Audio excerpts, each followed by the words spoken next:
up, y'all? Kofi Kingston here, and I would love to have a drink with Wrestling on the Rocks, depending on what that drink is, preferably non-alcoholic, you know? How's it going, Healthy Warrior Shane? Soda. I would love to have a drink with Wrestling on the Rocks. Maple syrup. Fella. I would never have a drink with Wrestling on the Rocks.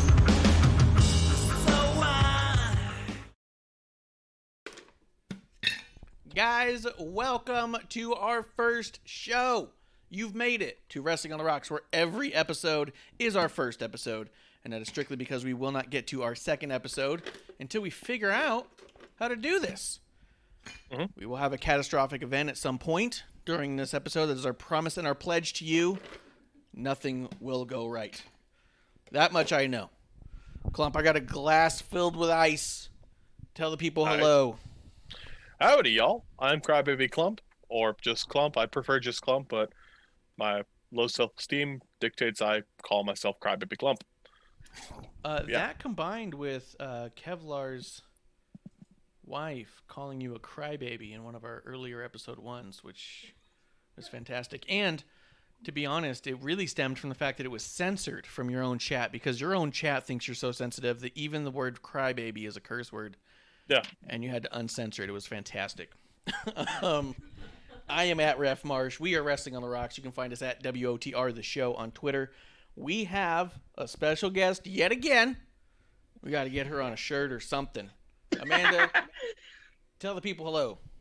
Hi, guys. It's Ms. Amanda Jane. I'm back again. I know. Seriously, I need a shirt or something. Put me on the poster. You know? Oh, goodness. But yes, I'm back. That's awesome. Let's start with the simple things, simple pleasures. I'm having Screwball. That's what's in my glass. Ooh. Little peanut buttery. Little delight. I'm wearing my WCW Nitro Ref shirt. Look at that. Because I'll tell you, Wednesday night's feeling a lot like the year 2000. Let's start with Klump. Klump, what are you drinking? And then pitch it to Amanda. Dutch Brothers Coffee. Amanda. I have my usual non-sponsored Sonic drink with a splash of Malibu. Well, more than a splash. And a regular Coke over here. That the producer lady here off screen, that always makes me want an EG slushy so I can spike it. Every time Amanda has a little slushy, I'm always jealous. You're allowed. No one's stopping you from getting EGs prior to the show. Once the show's going, you're stuck. Oh. Every time Amanda's like, "This is what's in my glass," you just hear a door close, and I'm go, "Shit, guys, no one's watching our audio anymore." It's fine. I got wine that's aged in whiskey barrels, so it's fine. Is that what you're gonna get? That's the catastrophic event. That's the catastrophic event. I don't know. Shit. Hey, you called it. You jinxed it. Hey, I did not jinx anything. Yes, you did. I've predicted. There's a difference. But you did. Oh. Cleo. Oh. This is good. I'm just waking up. Just waking up. I was just looking at Twitter, see if there's any news I'm missing before we get started. JoJo Siwa's in love. I don't know with who, but I love it. Who? It's just trending. It's just literally trending. JoJo Siwa, and then when you click on it, it says Who's JoJo's in love. Siwa? She's a YouTube star, I guess. So, hey, Wait a minute. if you're in a relationship and it trends, good on you. Congratulations. Whatever it is. I love it. Okay. I mean, that's the kind of positive trending I want to see anyways. I like the idea of clicking on something and everyone goes, girl. yeah, she's talented. We've seen her on Masked Singer. Dance Moms. Maybe. Oh, yeah, I heard about that one. That's where she got famous, Marsh. Yeah. She got famous Okay. from there. All right. She's famous from Masked Singer. She's a T-Rex. God damn I'm a it. This is also no, next. that's not a Oh wait, T-Rex on my- are you not on that episode yet, Klump? No, I already got through that. Oh, thank God! I thought I spoiled the T-Rex for you, and I was like, oh. All right. Are we just gonna review Masked Singer instead? Let's do that. I don't know if you guys watched last night, but let's just talk Masked Singer instead. No, Oh, we're I getting didn't back watch to it last wrestling. night. You also I have Masked watched- Dancer now. Yeah, I watched Chicago Fire. I can tell you about that.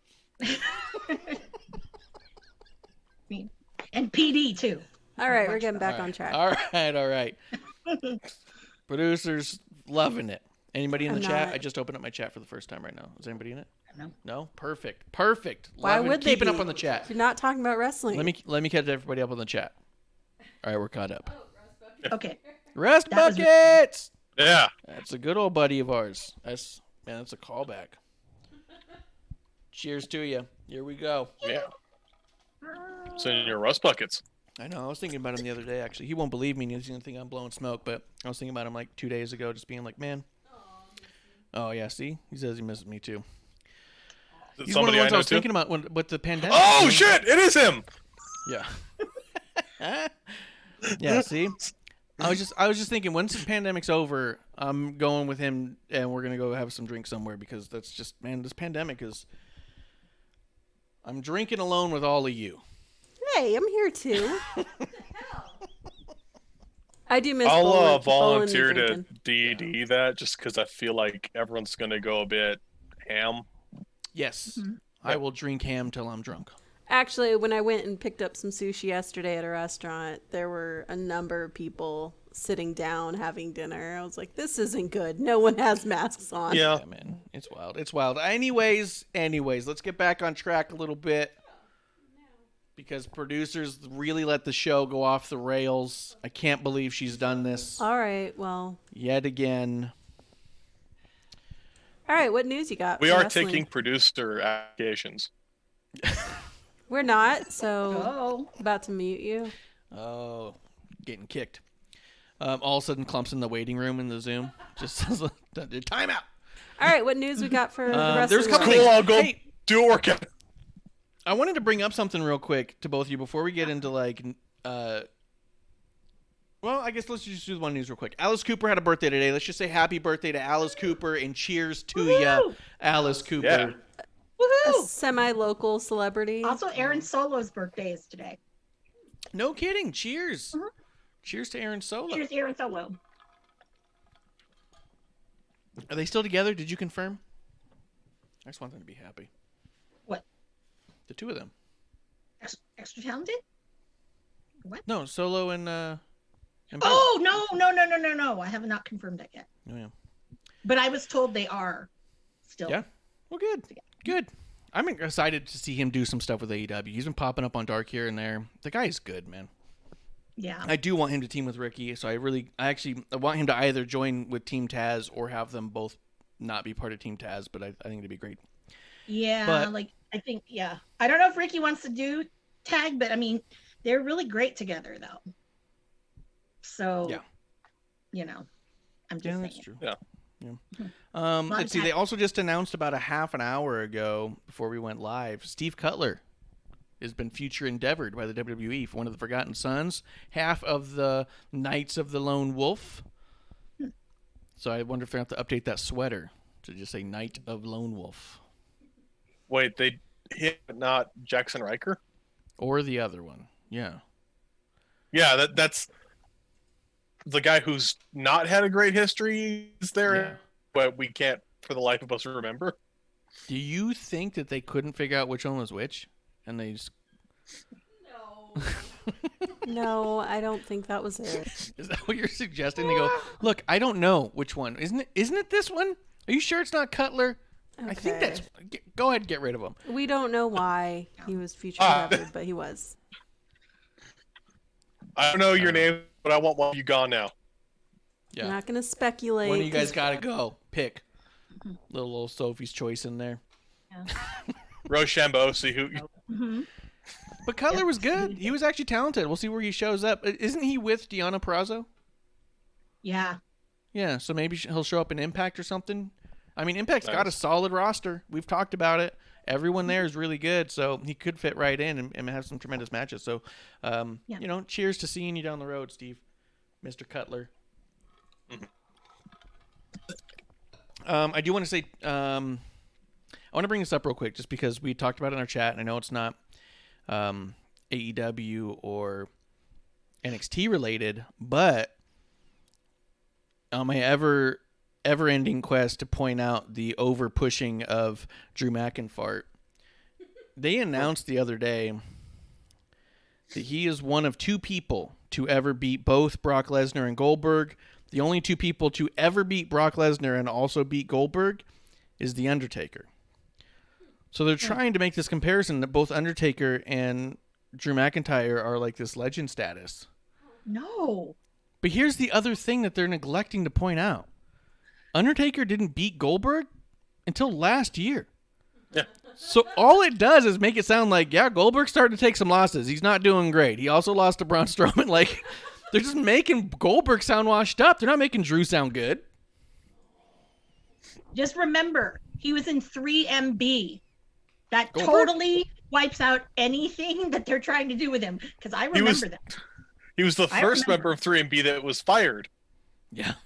That dude there. Out of that trio, they're like, this one's got to go. And everyone's all like, oof. But, yeah, I just thought it was funny because it was this whole thing where they're like, look, only Undertaker did it. And you're like, yeah, but Undertaker did it in Crown Jewel in Saudi Arabia like last year. Also right before Goldberg lost to Braun Strowman. Like, it just... You guys are telling the wrong... Like, that's not the story that's being told. The story that's being told is that Goldberg's not as good as he says he is. He's getting bad. They have a story, just an incorrect narrative. Yeah. Like, how It'd be funny weird are you spinning this? It'd be funny if trying to spin it. They're like, yeah, but to be fair, he did beat Goldberg after Goldberg had a major concussion. So, like, Yeah. that doesn't help. Yeah, they're like, well, Undertaker could only do it once Goldberg knocked himself out with his own face. Well, Cheers to Justin Time coming through the chat. He joined us also with that watch-along we had this week. Amanda, what were you saying? I was saying that, that's a very high-priced jobber. Mm-hmm. Are they, At this are they point- just letting payroll fly right now? I I don't know if you saw their earnings call, but they're doing good. Yeah. So Yep. Yeah. So let's talk about this real briefly because I know that Klump wanted to mention it and he forced me to listen to it, and I don't know if Amanda got around to it. Oh, yeah. I neglected to ask. Amanda, did you get the chance to listen to Undertaker on Joe Rogan? not yet. That's all right. Don't worry about it. Me and Klump finally listened to it. Klump made me because Klump heard it, and I was like, yeah, I really can't find it. And then he linked me, and I was able to hear it. It was kind of a whirlwind. I listened to it over the course of, I think, 3 days, to be honest. I kept getting interrupted and stuff. You did But better. That's better than what I did. I listened to it all at once, and I was a little bit... Oh. Ugh. I also think that there's things that happen that make you question the tone. And I don't know, because I think that people were picking and choosing what they wanted to hear and how it came off. And I don't think they were getting the full story. And I do think that I'll let you say all the things you want to say here in just 1 second, because all I want to say really, I mean, we'll have our back and forth for sure, is that it came off really rough in the beginning. Rogan did not make the business sound good to start off with, and so it was kind of an uphill battle. But by the time Undertaker starts talking about the business now and such, Rogan does, in a sense, defend the way that things are now on a couple of fronts. So it really wasn't like, because when the big quote that everyone was pulling out of there was when Undertaker said it's kind of soft now, and guys were real hard back in the day because times were tough and they had to have a gun and knife. And so he just says that it just comes off a little bit, and he goes, people they're not that way anymore, and he kind of misses it. But Rogan immediately says, he goes, well, that's because that's how you came up. He goes, it's nostalgic. Like, that's how you look back on it. It's not that, which also kind of defends the idea of, like, it's not that it's better. It's just that you remembering where you came from. And the fact that he has those stories of rolling around in the mud and sitting for, paying $2,000 to get shorted on actual training, sitting in an office for 8 months in a row, just trying to get any job at all. And now things are easier for the guys in the regard of getting into the business is a lot more direct. Getting paid to get started is a lot more realistic, where it was a lot more sacrifice up on the front end of it. And so it was a tough business to be in. I think that he was glorifying his past in the sense of, I wouldn't have changed it for the world kind of concept. Not that I really didn't get the tone of him just saying, like, yeah, everyone's a bitch and nothing's right with it. he was critical of some things for sure, but I didn't get the tone that people were trying to say about him, just saying he wishes people would bring guns and cocaine back. I was like, no, he didn't say that. And I don't think that was the tone of it either, ultimately. But that was a lot there. Klump, get into it, man. Okay, so in part, like, I appreciate what you're throwing out there, and I feel transparently, like, having listened to it all by the end of it, I like Undertaker, but I have a hard time liking Mark Calloway as much. And it was kind of difficult to not have those bleed into each other. And in part, like, I get what you're saying, and I think that was a good... By the time we got to that point, I almost didn't hear Rogan kind of say the nostalgia part, because I had heard Rogan and Undertaker and Mark Calloway throw out various comments throughout that I feel kind of amplified the idea that Yeah, I didn't help. it didn't have... I agree that maybe he's not saying that he wants, wants everyone to have guns and knives in the locker room, but I feel like there's comments he made that, I feel like he was pretty, and this is Mark Calloway, was pretty hard on WWE and change. It did feel kind of like an old, your old man going and saying, well, yeah, you have it so much easier, when I would have appreciated him saying, and it didn't come off like this to me, we've changed for a positive. At no point did I feel like he was saying that. I feel like he wasn't really defending change when he went into comments about how he used the word entitled a few times, and I felt kind of upset about that. Like, to me, when the one example he said is, I don't get this entitlement, and Rogan kind of amplified it with regard to how things are now and just general culture, I felt a bit hurt as a fan, because to me, it would have been a better space for him to say, yeah, this has changed a lot. I did this, it sucked. I'm happy people don't have to do that. And it didn't come off like that. It did come off like a guy reliving glory days, and it felt like somebody being fed a lot of lines by an atmosphere that kind of bred that, and I really didn't like it. Like, it kind of affected my ability to see a dude I really grew up liking a lot. And then the other part of it too that kind of bugged me was, time and again, trying to think of the words to kind of... You have a better view of this and a more positive view of this than I do, and I appreciate that, because I came out of it a bit turned off, as M. Brian in the chat says. The beginning was rough terrain to get through. They open up with, like, this COVID shit's like fake and political, right? And goes, for sure. And you're like, what the fuck? The middle doesn't really save it, though, by the end of it, because they kept going into things like steroid use, and then, Rogan's going into, they had it back then too in UFC. Neither one of them really backing off on that. Yeah. It didn't feel like anyone stood up and said, whoa, hey. It felt like both sides really just kind of fed into each other.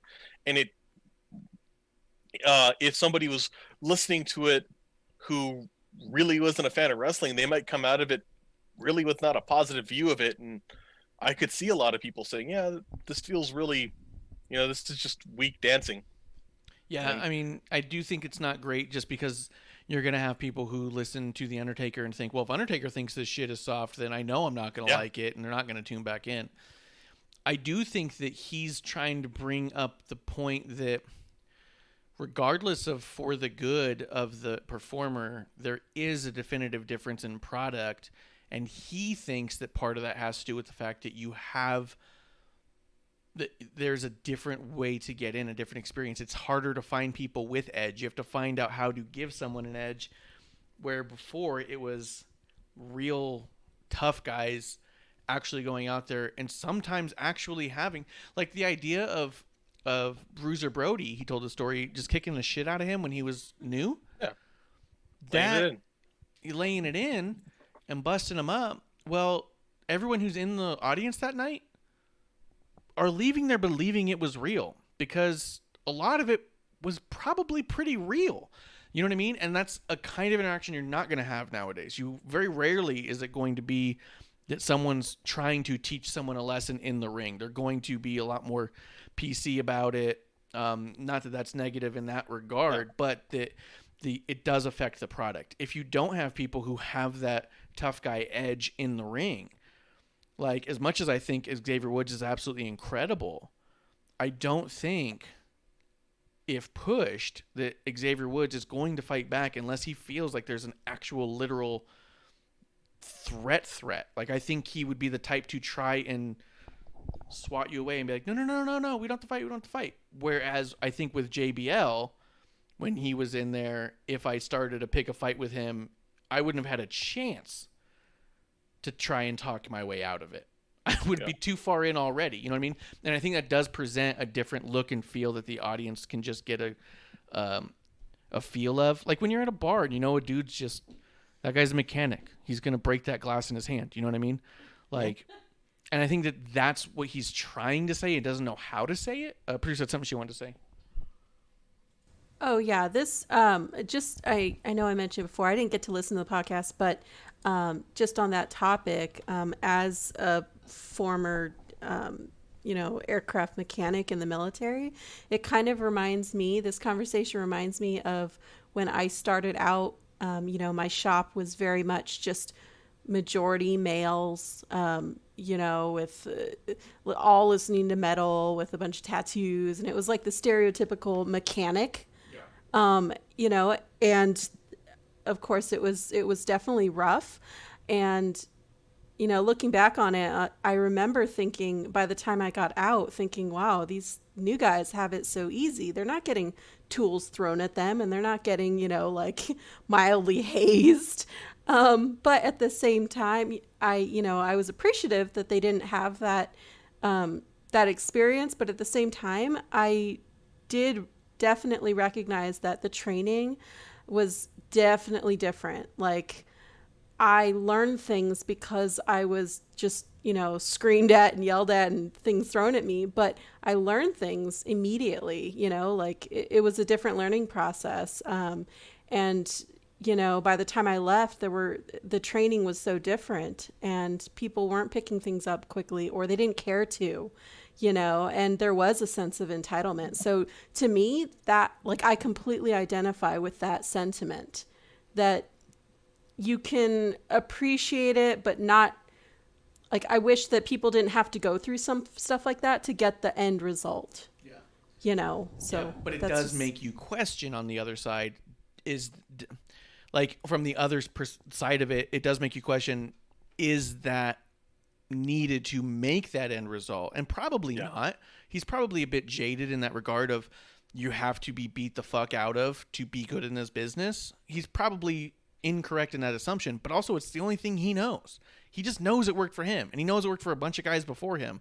So it's just tough, I do want to say one thing real quick and get your opinion on it, Klump.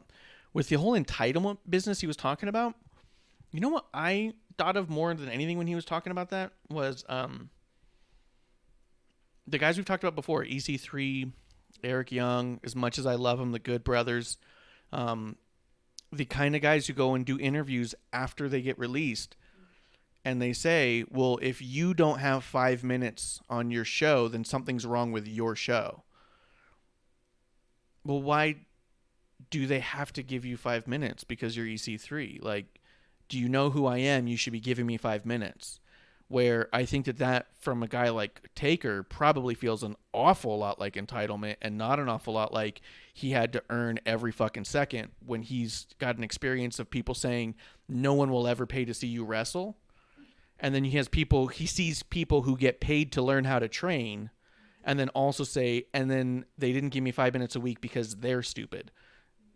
I can understand why he would say that in that regard specifically. Klump? I wish he did. That's the thing. No.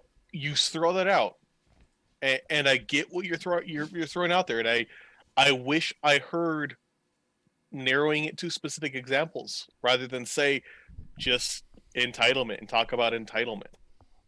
Because to me, I heard, hey, we got awesome positive things. I wish that statement got thrown out when Joe Rogan said, well, hard times make hard men and soft times make soft men. And right now we're like, and shitting on this current kind of, they went more broad into culture, but I got really, frankly, dude, I'm really tired of hearing old assholes who made the situation what it is bitch about people being entitled now, and then so broadly say it. I wish he had said that line, as you put it, or somebody kind of came in and said, well, we hear about this. I wish they had another person who's a huge fan of wrestling, Tony Hinchcliffe.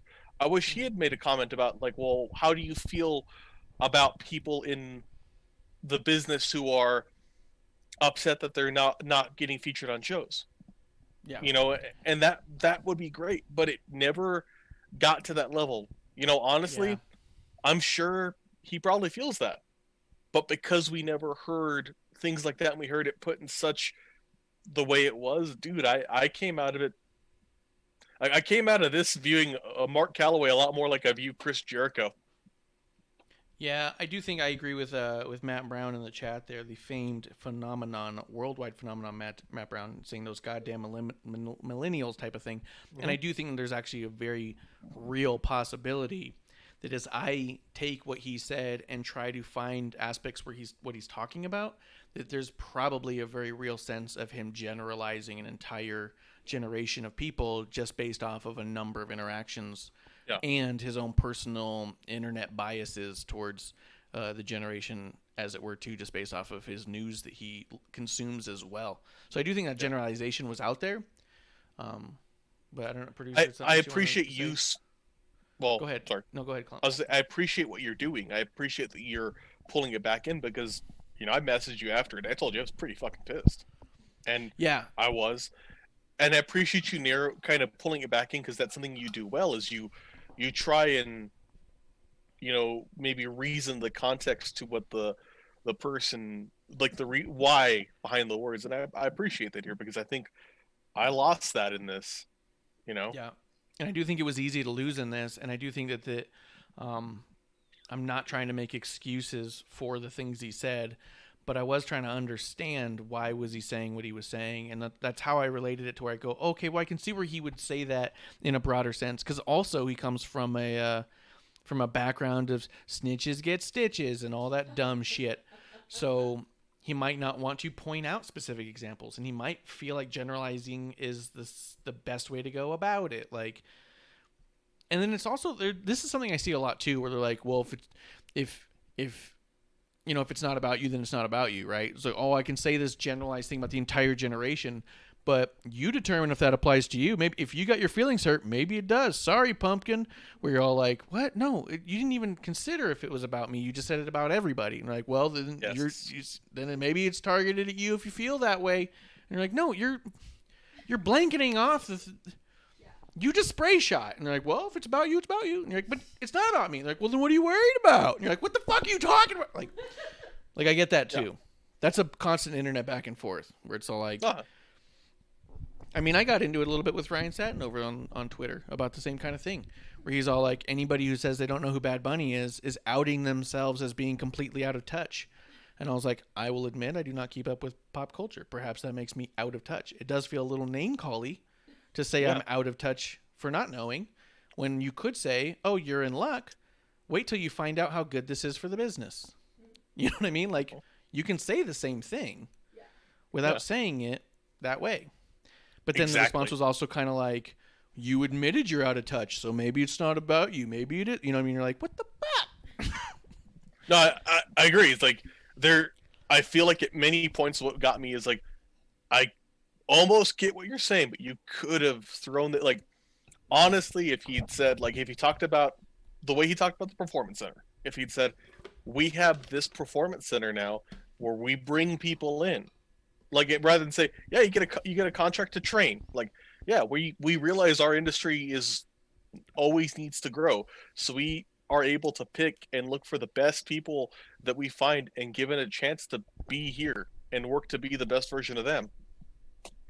Hell yeah. But I got it. I think producer wants to say one more thing and we'll wrap up this topic because Amanda Jane is over there falling asleep, chugging on her Slurpee over there. She's gone through more Stully than she has Sonic, I think. We're gonna get started, and Amanda's gonna be like, let's. I was just gonna say, I wouldn't be shocked that if the reason he couldn't or didn't articulate as well as you did is because he has fucking 30 years that he's trying to sift through.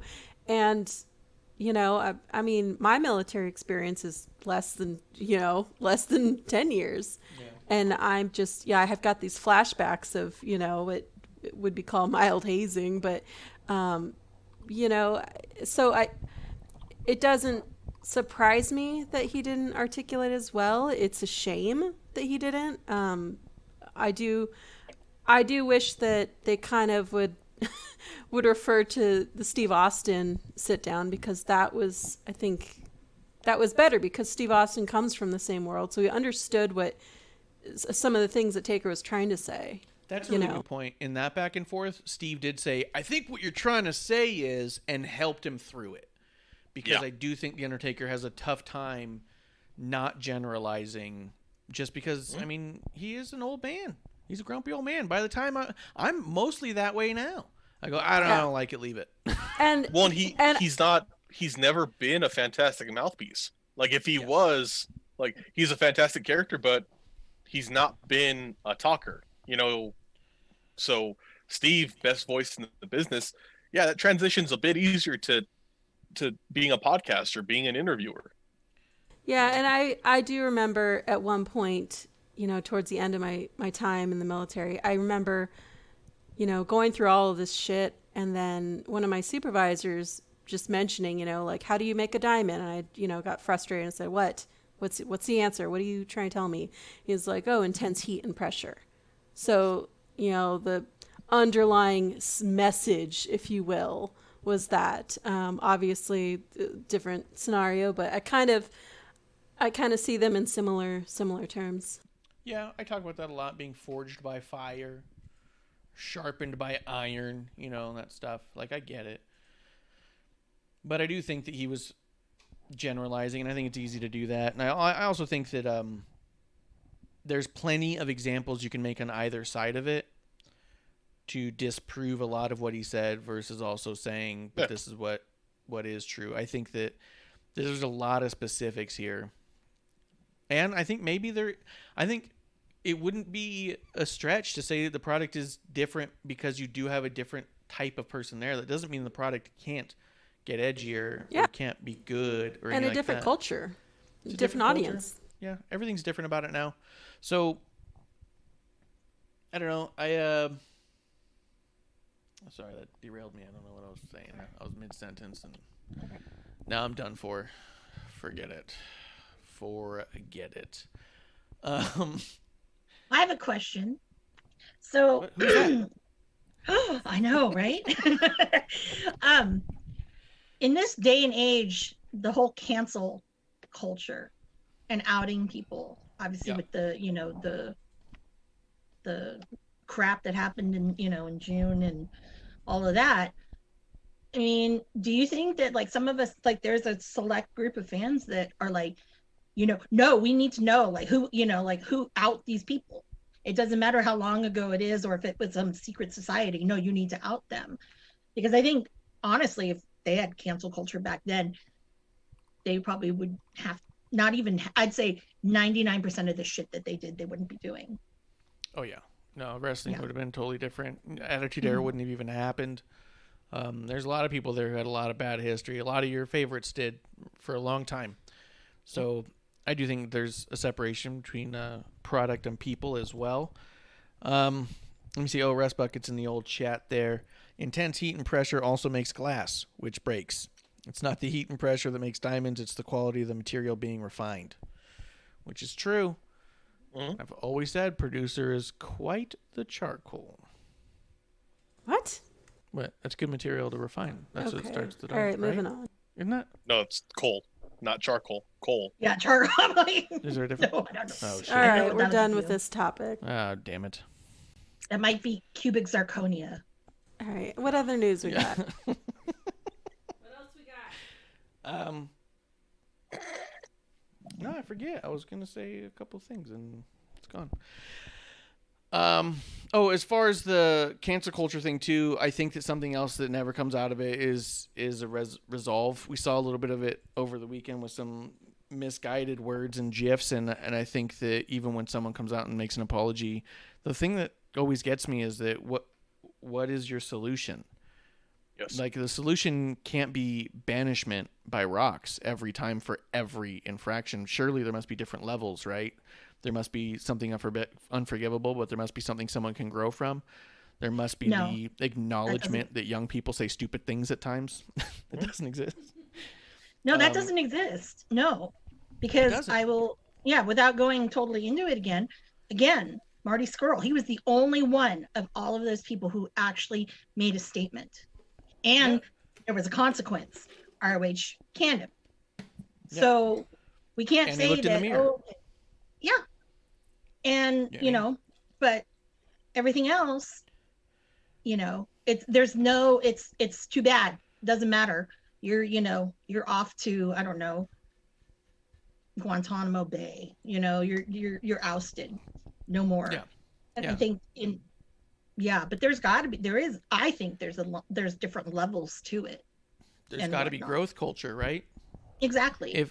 If everybody wants to tweet out about, hey, you're just got to be the best you, and the only person you got to be better than today is you yesterday, then why don't we allow that for certain levels of infractions as well? Like I said, there is definitely unforgivables out there, but there's also levels of this person needs to grow and they need to become a better person, and if they're willing to, that should be acceptable. On that topic, made the comment about Sasha. I rape her. Had sensitivity training. He didn't even know if he was going to be able to come back at all, but he came back, and he supposedly had this training. But yet, a couple weeks ago, he was, fat shaming with MJF. So, I don't, did he learn a lesson? I don't think so. It hit him financially because they probably didn't pay him, but he's forgiven though. And it's okay because he apologized to her. So it's okay. But I'm like, okay, but where are the pitchforks? Same with Will Ospreay. No one has these pitchforks out, and he's actually a bully, Yeah. It's all weird. Matt Brown in the chat does say there was a country singer that lost his record label over saying the N-word. Would I not lose my job if I said the same thing? I don't know. I don't know if your job would let you go. Maybe they would ask you to go to sensitivity training. Maybe there would be other options. Doesn't mean you should never have a job again ever in the history of anything. I don't know that that's true. Can you become better of a person after the fact? Probably. But there's going to be ramifications for sure. And there absolutely should be. There should be punishment. There should be reactions like that. But does that mean that you're cast out forever? Does this mean like, hey, not only should you lose your label right now, but we hope you never make another dollar the rest of your life, and we hope that they take away all of your money now, and people need to literally attack you in the streets if they see you? Well, maybe that's not the end solution for this. Maybe that's just the start, is losing your label, and then there's a process to get better. I would hope, right?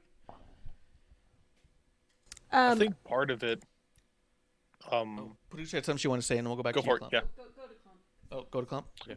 I think part of it, and this is the hard part to me with these moments. In growth, it is a society that grows. Unfortunately, we don't get to dictate who, we don't get to dictate, and we do, how people change. And how people do better and how people grow out of it and stuff there. We can respond and try and see. I think if we're upset or frustrated with somebody like, Sammy for continued things, we should continue to be upset with them. With what happened with several stars out of England and is continuing to happen, those that some people say they didn't get enough action against them. There's been further, there's tweets whenever they appear, like Jordan Devlin. People have tweeted out GoFundMe's to his, or the comments made by people. We can continue to have that voice. When it comes to people like Marty, though, I'm cautious to say a lot because I'm far outside of it now. I know I want everything to be okay, and I want to see more of him. I want him to fight for it, but I'm backing myself out here because I don't want. Yeah. To me, the ultimate thing with what we're seeing here with this moment is a positive in my view, because there may be people who we find that got hurt and we didn't want them to. Yeah. But I almost would rather have that moment of people being hurt for their actions than have them just be passed over and it's okay, as it has been time and again. The culture Yeah. that created this situation is changing finally, and it's going to hurt. Once we get so past, like a pendulum, yeah. it's got to pull hard the other way before it can find somewhere in the middle. Pain is the hardest part of that, but pain is part of growth. And that's what sucks here. Because, I time and again with Sammy, what pissed me off so much was we talked about he disappeared. He came back to this big showing positive thing, and I felt that the tenor of that was terrible. And I agree, I almost feel like you have this moment, a response is we're pulling you out of your gimmick and changing you up. You need to show it and go from there. I think there's just not a lot of consistency there, and it can be confusing. Like to see people react the same way towards someone who posts a GIF that seems out of context and probably not a smart way to read the room is being treated the same as someone who's identified as like a physical abuser or a predator, and you're like, well, why are we responding the same way and with the same fervor? Like, I just think, to me, I don't get all of that, so I try to stay out of a lot of I keep track of it just because I'm all like, well, I don't want to support these horrible people, but some of that stuff, you're like, you literally dug out a tweet from 13 years ago, and you're like, look what this person said 13 years ago when they were 12 years old. This person's obviously horrible forever. And you're like, well, he hasn't said it in 13 years. Like, maybe he grew. Like, it's weird. You know what I mean? So yeah, I don't know. I want to say one thing through the chat. I agree wholeheartedly with Matt, with what Matt Brown thrown out there. It's, go ahead. To me, I think the easiest part or easiest thing that we can do when we respond to a situation where we feel bad or we feel hurt is we want to go to whataboutism.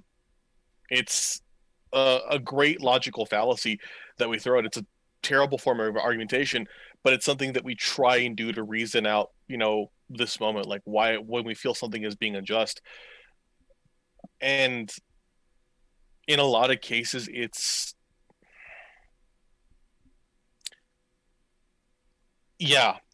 what he said here is the term cancel culture itself. I get frustrated when I hear it because it's almost like when we talk about millennials or we talk about we use the term politically correct, people immediately almost sneer at it.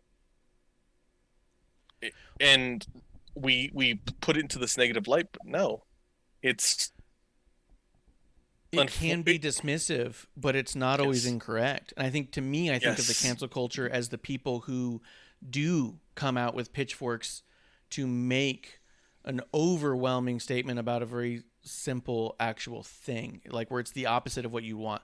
Like, you want to see that kind of stuff with actual accountability of things that actually matter and actually have victims and stuff. But some of these things you see people come out with and you go, that just seem like relatively innocuous, but we're coming at them with the same fervor, like you'd said, as if this person was just caught on tape blowing something up or shooting someone. You know what I mean? And you're like, there has to be a difference. And I think, to me, that's where I see it, where it's like, okay, here's someone who tweeted a GIF, instantly regretted it and deleted it, and now here's a string of people retweeting pictures, screenshots of the GIF saying, fire this person now. And you're like, well, the person probably thought twice of it. Like, why are you acting as though this person did a horrible, horrible thing? And to me, that's the cancel culture, not the people looking for, not the speak out movement. Speak out was not cancel culture to me. That was accountability. But these snapshot, this you from 14, 15 years ago, you're trying to make a thing happen about something that's relatively pointless and not impactful. Does that make sense what I'm saying, Klump? Yeah. Oh yeah, no, like for examples where cases of people all throughout, like Louis C.K., where there was behavior and people talking it was in the past, but there's actions, and that person's career was irreparably affected, and their lives because of the lives they affected. There's people like James Gunn, who for a period of time it seemed like his ass was not going to be working in Hollywood for tweets. Yeah. And there was one thing I try and feel here. I try and sit back and let people react to it kind of go, because I don't know. I feel like it might be harder in wrestling, because in wrestling it's such a small community that is there. But I guess I sometimes truly feel that the important thing, like in owning something, you have to let the world kind of, you have to own it. Yeah. You can't just kind of let it pass or let it die down, because then that's not being accountable. And sometimes in being accountable for something, you might have ruined your life, whether or not you can grow, and that sucks. Yeah, it's true too. The hope is that you can grow and do better and get out of it. And I don't know. That's just kind of how I feel in this. Is it's still new too. This is a new thing to hit this industry. Yeah, for sure. And I don't think that at any point Undertaker was saying, no, that stuff needs to come back. And I feel like that was a lot of the tone and the reaction to it. Because a lot of people were all like, what, do you want people to die now and take drugs again and be murderers secretly? No. I'm sure there are people who do. Yeah, to this day. Some people. Murder people? I'm not, maybe Nick Gage, but I don't know. Nick Gage is crazy. That one, I'm like, oh, I don't know. He's pretty, he's very intimidating individual. I think producer had something she wanted to say, and then we can run through some of the shows. Oh, I was just gonna mention in the chat, Lars Sullivan. Yeah. I thought that was an example that was kind of on that level that we found out later recently. He was released, but he did mention that he had this crippling anxiety, which is, I'm guessing that that's one of the factors that came to his release, but just things that we don't know about that we're just jumping on. Yeah, he did come. Someone reached out for an interview with him, and at least got a statement that he was released from WWE because of his crippling anxiety, that he couldn't show up to days where there was TV tapings, and he couldn't handle it. And that's always kind of a bummer just to hear about someone having to experience that regardless. The dude didn't seem like a good person, so, it's not like, I'm not crying over it, but you just go, oh, shit, that sucks. But it also makes you wonder,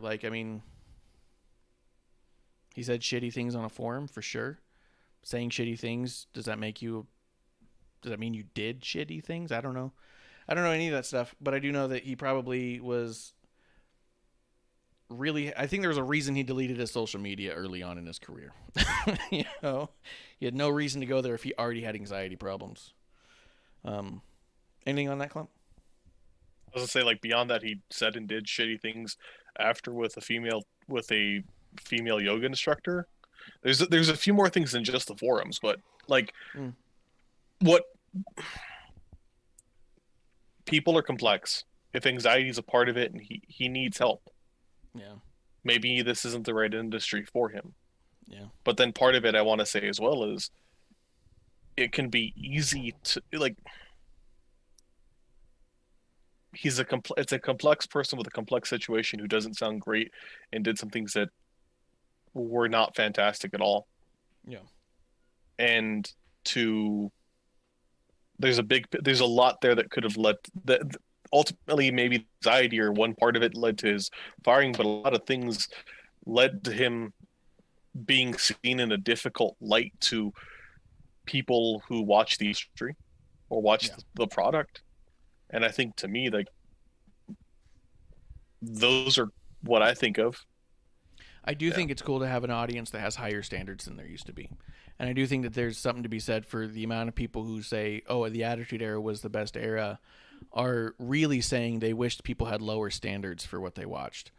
And so I completely don't agree with the idea that Attitude Era was the best era of all time. I think a lot of it aged poorly. I think a lot of it... And here's the other weird part. I even heard them... I think they even said it in the Rogan thing, where they were saying that the Attitude Era was so good because it was edgier. This person's like, I was a kid. He goes, and now it seems like... This is like he was talking on both sides of his mouth. He even said that, oh, the product now caters towards children. And it's like, oh, how do we get kids to buy toys and stuff? And, oh, how do we make it look good for kids? And he goes, but during the Attitude Era, like, I was like a teenager. You're probably 13. And he goes, and I was like learning stuff from these guys, you know? Like, I didn't even... Like, it was overly sexual. They were really coming at each other with, like, these, like, the way that they were making fun of each other. And he's like... And I was like, you don't think that was catering to a adolescent audience with very low standards? Like, that's 100% what they were catering to. Yeah, my entire school was saying suck it. Yeah. Yeah, you had a bunch of children telling their teachers to suck their dicks. Come on. You can't think that that was better. You know? So I do appreciate that the audience nowadays does have higher standards. But I wonder how many people are involved for the thrill of the chase. They don't. And I'm just going to say this. Next time you go to a show, if there's a weird smell, just remember we supposedly have higher standards.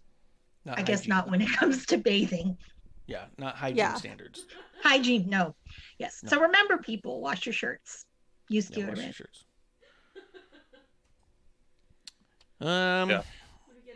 Let's get into it. Go ahead. I was going to say, there's two quick positive things I had in news. NJPW entered a deal with Roku. And we'll be producing a weekly show starting the 11th of February. I'm so excited about that. Yes. Is it going to be like a channel on Roku only? Evidently, yeah. Like, it'll be if you have a Roku set-top box or product or a TCL television, it'll be in their kind of streaming content, because Roku has some content they just provide. Oh. So yeah, that'll be awesome. I'm excited for that, because hell yeah. Also, they're like $bucks. I'll get them. You're gonna also, they're not. I was like, how much? Oh, these are cool. Congratulations and like positive shout out to Gabby Tuft, who announced recently they came out about their transition. They performed Tyler Rex in WWE. That's pretty awesome. It's cool to see those voices that are, you know, those voices within the LGBTQ community in wrestling. You know, it's awesome to see that. They made an official announcement about it. I saw that there was a headline, but I was curious about how the announcement was made. They did an interview and stuff like that, and I posted to social media. But still, that's good. Yeah, no, I'm I glad. Support that. I was really hoping when I saw the headline, I was like, I hope someone didn't just like find out something and throw it out there in a thing. I hope this person like wanted it out. The initial article that kind of led me to look more into it was like it was written with very old language that was not helpful. Yeah. See, that's what I mean. I was all like, I don't know if I feel good about how this information came out. But if they did an interview and they were talking about it, then perfect. Good. Congratulations. Yeah. Awesome. Yeah. All I know is this Roku deal. They better at least be able to use the NJPW app, because let me tell you, it is a pain in the ass to try to watch, you know, New Japan. Like, I want to watch Wrestle Kingdom on a big TV. I have a Roku, but I have to stream it and run it from my phone and do all sorts of weird mumbo jumbo. And it's always like a delay of at least 30 seconds. So I'm like, yeah, okay. So I don't know. I hope that's in the works for them. No one ever said it was easy being a wrestling fan. I know. Let's see. Let's talk about AEW. You guys want to talk about it? Do it. Sure. We'll talk about some of it. Man, here's the thing. There's a lot of gimmick matches that are really hard to do, and it's obvious because you don't see very many good ones. And things on that are things like battle royals and lumberjack matches. And they had them both in this show, and I was like, they haven't figured them out. Why do they keep using them? Like, you know what I mean? Like, it's okay not to do that. Works. Yeah. I wasn't at all into the tag team battle royale, and ultimately Jericho won the whole thing. What did you guys think about Jericho in this one? And his this was kind of the Jericho coming out story, right? Finally making him into a star. Was it now? I don't know who told you that. Well, there's this company Star Makers, man. Oh, well. I'll start off by saying, honestly, I was shocked that the Bucks didn't win it. So we get the Good Brothers and the Bucks. So that now means that this program is going to drag on till probably Double or Nothing, maybe. Yeah.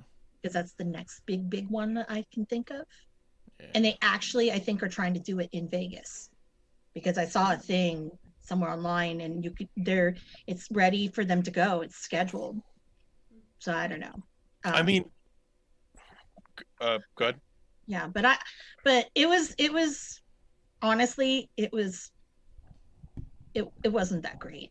And it felt like on commentary they were making up rules as people got thrown out. That's what it felt like.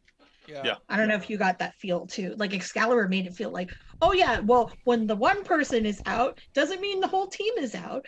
And I'm like, what is this? These crackhead rules all of a sudden, you know? And yeah, Jericho gave Excalibur shit a couple times this night, and that was fun. Go ahead, Klump. Bill O'Reilly just sitting in the back screaming, "Fuck it, we'll do it live" into a headset over and over again, like just figure it out on the fly. It was rough.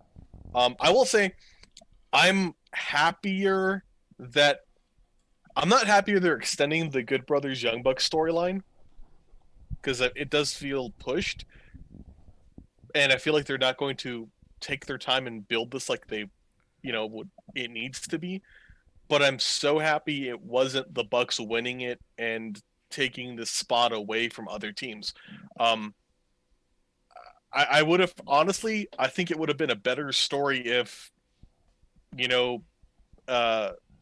Sammy was in it, right? Like with Hager? Yeah. Yeah. If Sammy won it. Yeah. If he knocked out another Inner Circle member and kind of further fermented that idea of, splitting in the Inner Circle, because that story needs to be sped up versus the weird slow start build. It just didn't work out. Or Santana and Ortiz, one of them could have won it. Just something else. It felt so. I didn't want either of the Young Bucks to win it, but I certainly didn't feel much better that Jericho won it. I was just like, yeah, this isn't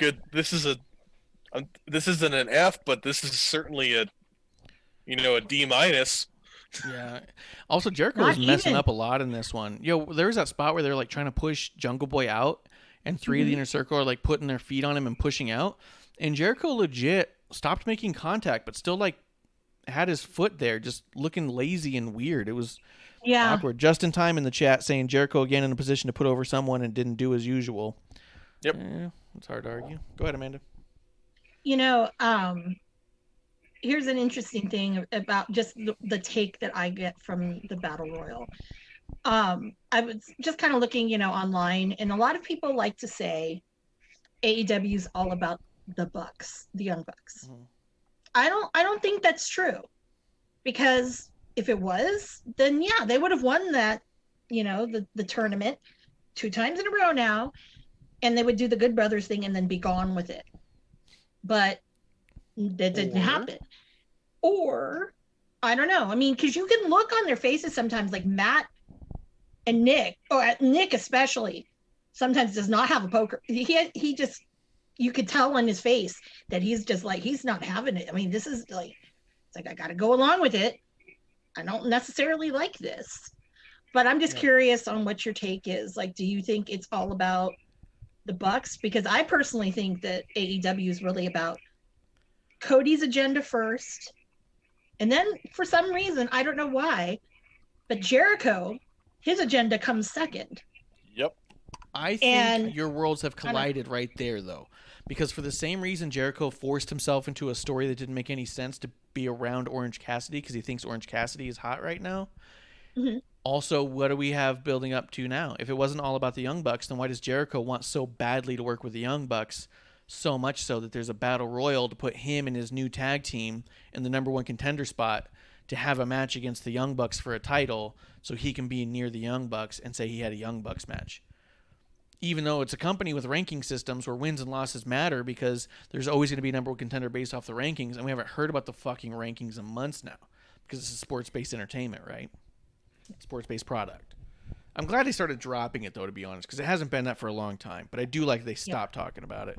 But I think the fact that Jericho's trying so hard to work with the Young Bucks is exactly the point on why you can say it's all about the Young Bucks.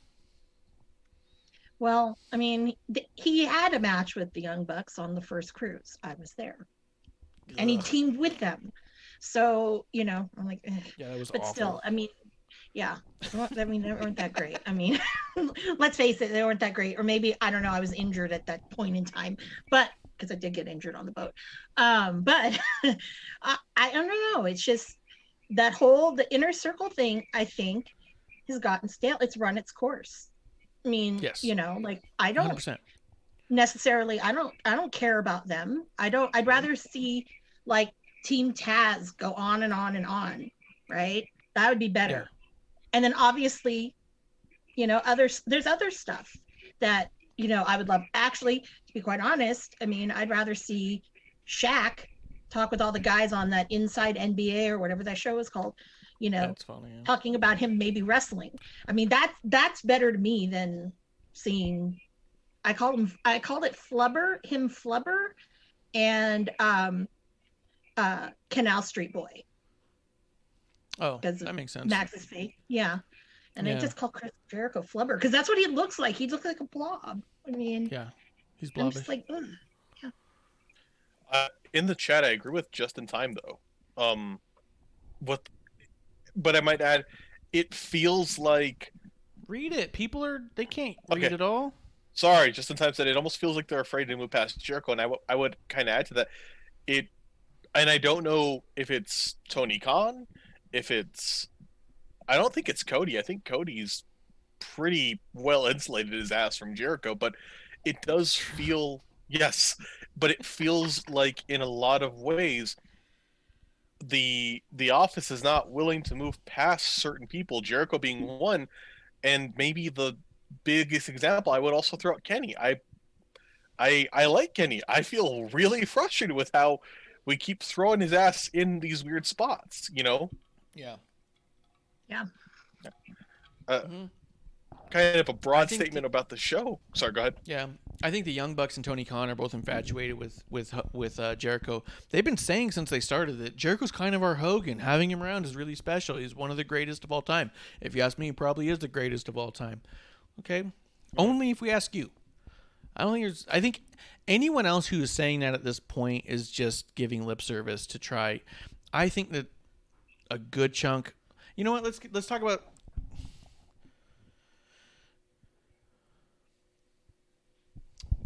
I think a good chunk of the audience they're catering to, and what Tony Khan is trying to do is build the audience of anti WWE fans, not pro AEW fans. And I think we'll get into that towards the end as I map out this conglomeration that he's putting together. Anything else about the Battle Royal other than it was just a messy way to start a show? No, but I think Top Flight looked good. I know they're still very green, but I think they look good. I like them. Sting had a promo where he didn't let Darby talk because Sting's been well known time and time again for all of his countless high caliber promos. Well known as a talker. But so instead of letting the new guy get a little bit of work on the mic, they went ahead and let him be quiet because the good talker of Sting makes Darby look better, I suppose.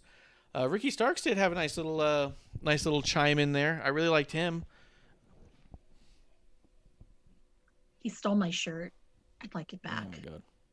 What? That's not. No, I'm just kidding. But no, I mean, I when he came out, I'm like, oh my god, that's my shirt, because I have a shirt very, very similar. So I was like, yeah, no, quit stealing my wardrobe.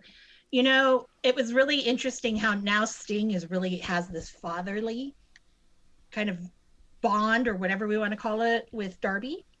Yeah. A little Papa weird. Sting? Papa Sting. Yep. Mm-hmm. I'm waiting for a Papa Sting and Baby Darby shirt. I mean, I'm waiting for that. I don't see it yet. You know, or a little Like Sting holding, little... cradling Darby in his arms. Yeah. I mean, yeah, with like a turtle and a skateboard, you know, but whatever. But no, I mean, it was really interesting. And it's funny because, like, I don't know, Sting's supposed to be a promo guy. He's talking to basically. I was bullshitting, Amanda. Oh, you were bullshitting. Okay, I don't know. I don't know. He's not a promo guy. The most famous year and the most profitable year of all of Sting's life was the year he never talked. Oh, oh, okay. Okay, I don't know. Go ahead. Sorry, I didn't mean to lure you. No. It's okay. Hey, I thought Cody was getting like 10 figures.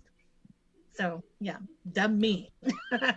But yeah, no, I mean, he's going up against people, those two, who like to talk and are good.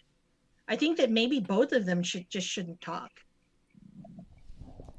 That actually wouldn't be so bad if it gets up there and you just see Taz and his team just spewing their shit, and Darby just quietly points at them the same, like with his skateboard and the way that Sting points at people with the bats. Yeah. That wouldn't be awful, to be quite honest. No. Because these promos now as they go are just like, do you think it's better than the talk, Klump? What do you think? I think of Darby doing that, and because of how he's been portrayed, it comes off as brooding, but not in the sense of, you know, a big, like a scary, brooding, unknown kind of monster like Sting, because Sting's a bigger dude. It just comes off like a pouty fucking kid. A creepy kid, like hot talk. No. I don't. No. Yeah. It doesn't come off creepy to me. It just comes off like Invader Zim. Yeah, it comes off like Dib from Invader Zim, just sitting. Yeah, just sitting there upset. I don't. I love it. Yeah. Justin's back in the chat again saying it's the same thing with Sting being on the show every week. It feels like he's there to draw attention, and they're past that phase. And I agree 100%. When they announced he was going to be back and he was going to be on there weekly, and it's this long-term thing and all that, I was like, oh, that'd be interesting to see how they use him. And then the answer was, they're just really not going to be using him. He's just out there. It's weird, man. It's weird.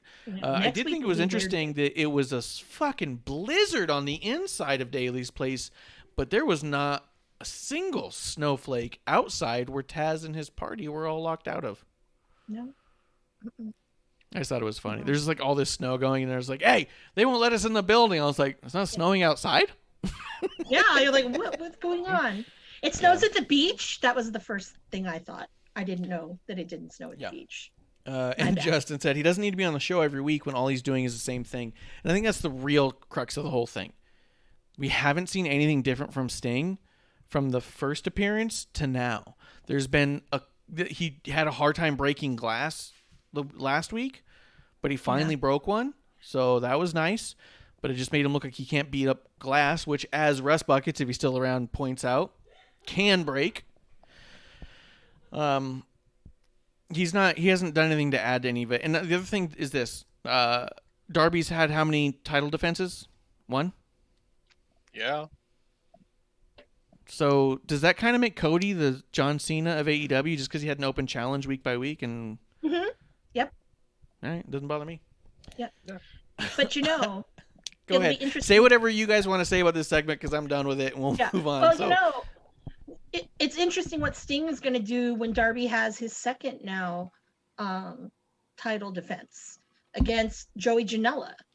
Oh, and yes. And honestly, that Janela promo too. Go ahead. Oh, yes. I will tell you, I've seen Joey Janela and Darby Allin wrestle each other at least 3 times. And every time I feel like, oh my God, someone's gonna die. And I'm like, I can't be here for this. Because it's just so intense. So it'll be interesting to see if they tame some of it down because it's, TNT. But I don't know. But Sting is supposedly, keeping Team Taz away from the ring or whatever they're going to do. I don't know what he's going to do. Is he going to hit, Ricky with a bat again? I don't know. What's he going to do? Is he going to lock him out again? Fuck Ricky Starks. I'm just kidding. I'm kidding. No. I'm kidding.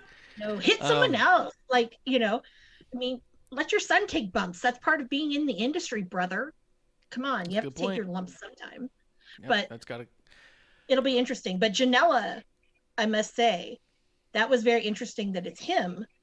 Mm-hmm. And it's also interesting. I don't know. Did you guys watch any of the GCW, the 24-hour benefit that they did last weekend? I think I saw one GIF from one moment of the whole thing. I absolutely avoided it at all costs. Klump, did you watch it? No. Well, I'll give you a Janela highlight. Janela had wrestled. It was the actual GCW, like main kind of, not really. It wasn't the main event, but it was the second to the last. And he had this really great promo. And part of it's like, how much of this was a work? How much of this is real? And it was very interesting because he went on about, a year ago, I thought I was the shit. I got signed to AEW. I'm wrestling on TV. And, he's like, basically his shit didn't stink. Yeah. Okay. But he lost touch of who he was because he wasn't the same person. And so now he's like, I'm tired of this. I'm going back to it. So that was very interesting. And then all of a sudden he has this title shot, which I'm like, you're jumping the line, buddy. What are you doing? But it's very interesting that I'm not saying GCW and AEW are merging. No, I'm just saying that it was very interesting that he's on this path. And if I can find it, just the speech, I'll upload it so you can see it. Yeah, but tell people it's very so they can find it. Yeah, it's very interesting. And with Joey, like, yeah, he's become a cartoon of himself. And that's not the Joey Janela that like I came to love, so we'll see what happens. That's a good point. I was not feeling the real cartoonish bad boy vibe, but the way that he said it in this promo, I was taking notice. I'll be honest. He came out with a fervor that I was really not into, and I was like, this dude is a joke. I was not having it. But as is one of my favorite flavors, Joey Janela cooked me up a fresh plate of one of my favorite dinners of crow. And the last promo he had when it was still televised before he did the tag team stuff was fucking amazing. I was like, holy shit, what's this guy doing? This promo right here, I was like, whoa, I want to see what they do here. And I really like the idea of this character. Because I always thought, oh, Bad Boy Joey Janela, that's so stupid. That's the worst name. Drop it. Get anything else. But the way he said it in this one, I don't know. It just didn't come off cartoonish or weird this time. It came off like kind of brooding in a sense. It was nuts. Klump, am I way off? Did you not think that Janela showed up on this promo leaps and bounds beyond any promo we've seen of him before? It made me very happy to see it. I agree with you. I like Joey Janela. I have for a long time. I've not really seen enough of him here to be happy in AEW, but if I see more of this, hell yes, I'm bumped. I don't want him fed to Darby, but that's mainly because I fucking hate Darby at this point. I kind of I would love Joey to get to have the TNT title, and I think it could be more interesting. I think he's shown that he could hold a title more. He's shown that he can do more as a.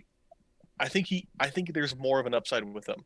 I'm not saying Darby's not good. I'm saying Darby needs more time, and he's kind of proven that. Yeah. I think Janela is a little bit more marketable. He's got a really, I'll use the word interesting, a very interesting fan base. But I think with Janela, there's just something about him and his personality that people can get behind. And he's pretty sincere about it, and it's real. And it feels good. So I think that's where like Darby misses out, because he doesn't really, I don't see a connection with Darby and, fans. I don't. And you know what's weird is I feel like I did in the beginning, and I feel like it's starting to separate. I don't know. I'm not seeing the same connection.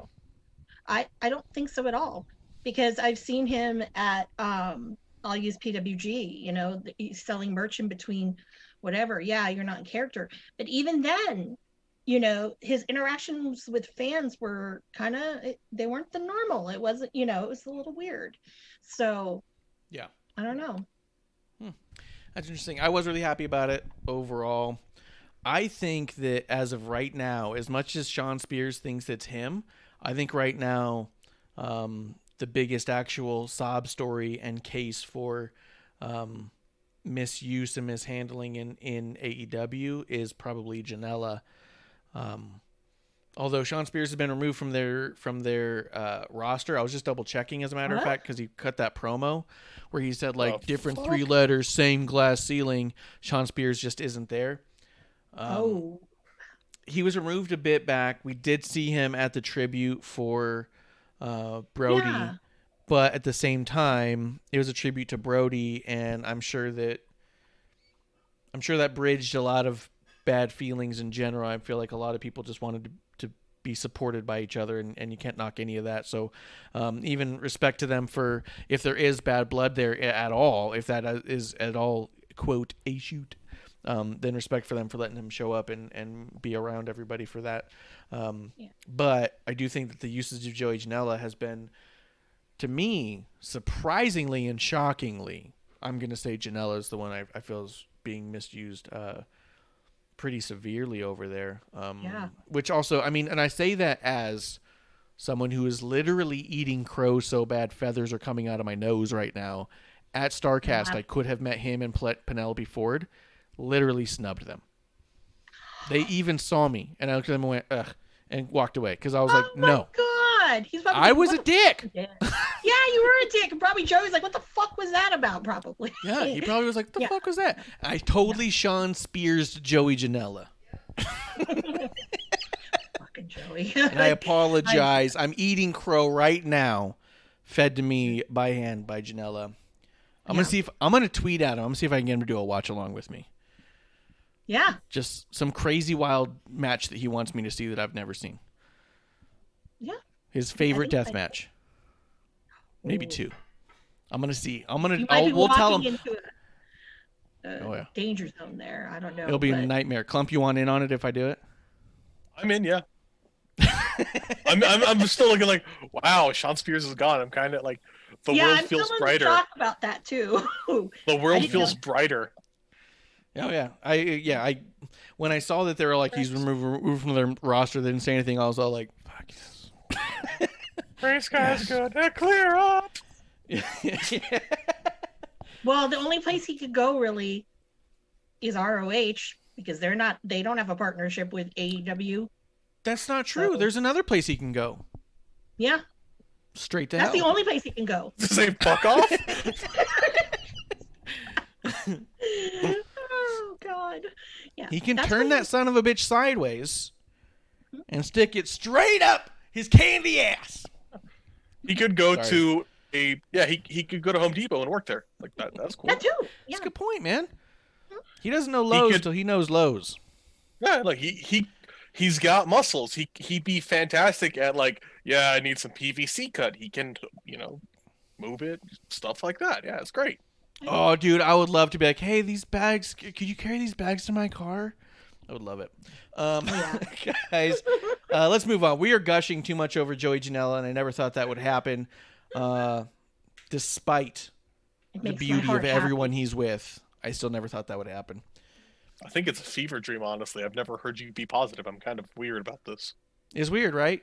My I heart will is say happy. this. I knew something was up when he broke up. I don't know who broke up with who, but when the relationship split between him and Penelope Ford, and then you see him with Brandy Lauren after that, I'm like, something's up with this dude. Like, he was what's going single on? for but he was single for the longest time. Oh, I'm sure. Though But after. Because Penelope, next thing I know, whoa, she's with Kip. Whoa. yeah, she that's is. quick. And we'll get to that right now. Is there anything about Thunder Rosa versus Britt Baker you guys wanted to say? All I really want to say about it is I do believe that this was Britt Baker's best match to date, which makes me think that maybe Britt has an easier time working up to someone's level than working across at the same level or down to someone's level. Like, she can't bring up a match, but maybe she can work up into a match. Does that make sense? Yeah. So I wonder about that, because this match was actually, I was not excited about this match, to be quite honest. I have been very disappointed in literally every match I've ever seen Britt Baker in. And as this match was going, I was like, this is clean. This is good. There was a little bit of rough start, and it looked to me like, I mean, which is probably the way you want to do it either way, but there was a while there where I was like, is Thunder Rosa like really laying it in on Britt here and saying, you better fucking listen to me? But the match ended up being pretty decent. Go ahead, Klump. Yeah. The match was decent, but my take was like, wow, Thunder Rosa's the Bret Hart of this of AEW right now, because I was not a huge I was not a huge fan of Britt, and the Rebel's presence annoyed the shit out of me and fucking ruined the match. Oh yeah, the finish was awful, but yeah, so many ways. But no, it was the best. Yeah, it was the best Britt match I had seen, but that's really not given a lot of credit there. Right, but I don't think it was a bad match, and I do feel like most matches I see with Britt, I think, are bad matches. And this was a good match, so I think it was the best match Britt has had. But you're right, it's not the best match Thunder Rosa's had, but it doesn't make me hopeful for some of it. I'm going to read Justin's comment, and then, Klump, if you had something you wanted to throw in, we'll get it over to Amanda. It says, Britt actually stepped up, and she did really good. I'll admit it, and I'm not a Britt Baker fan. The ending left it open for a rematch down the line at some point, which is true. It was schmozzy, it was shitty, boo, you're getting worked. I just didn't, I also felt like it was a little telegraphed. And this was also one of those spots where the ref clearly watched everything that was happening. And then Excalibur is on commentary and goes, the ref's vision was completely distorted. He couldn't see that at all. And you're like, I'm looking at his eyes now. Like, what are you talking about? He's rolling his eyes as Rebel's taking her sweet fucking time to get in position. Yeah. Yeah, 100%. Amanda, what'd you think? It was a very underwhelming match, because I was thinking, and maybe I gave Britt Baker a little too much credit, because I was hoping that she would step up a little bit more so than what she gave. Because in the beginning, you're right. Yeah, Thunder Rosa was really laying it in on her, and I'm like, well, Britt, you've been great on these little promos, bickering and whatever, but you're not bringing it. Like, come on, like, what's going on here?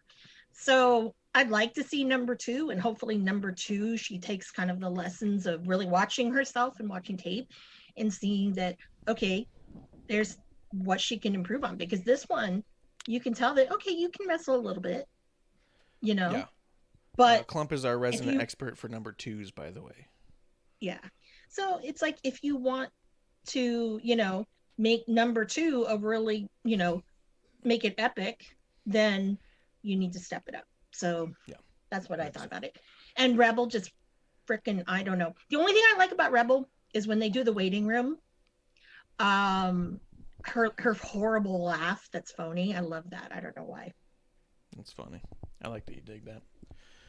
I'm ready to move on, though, if you guys are.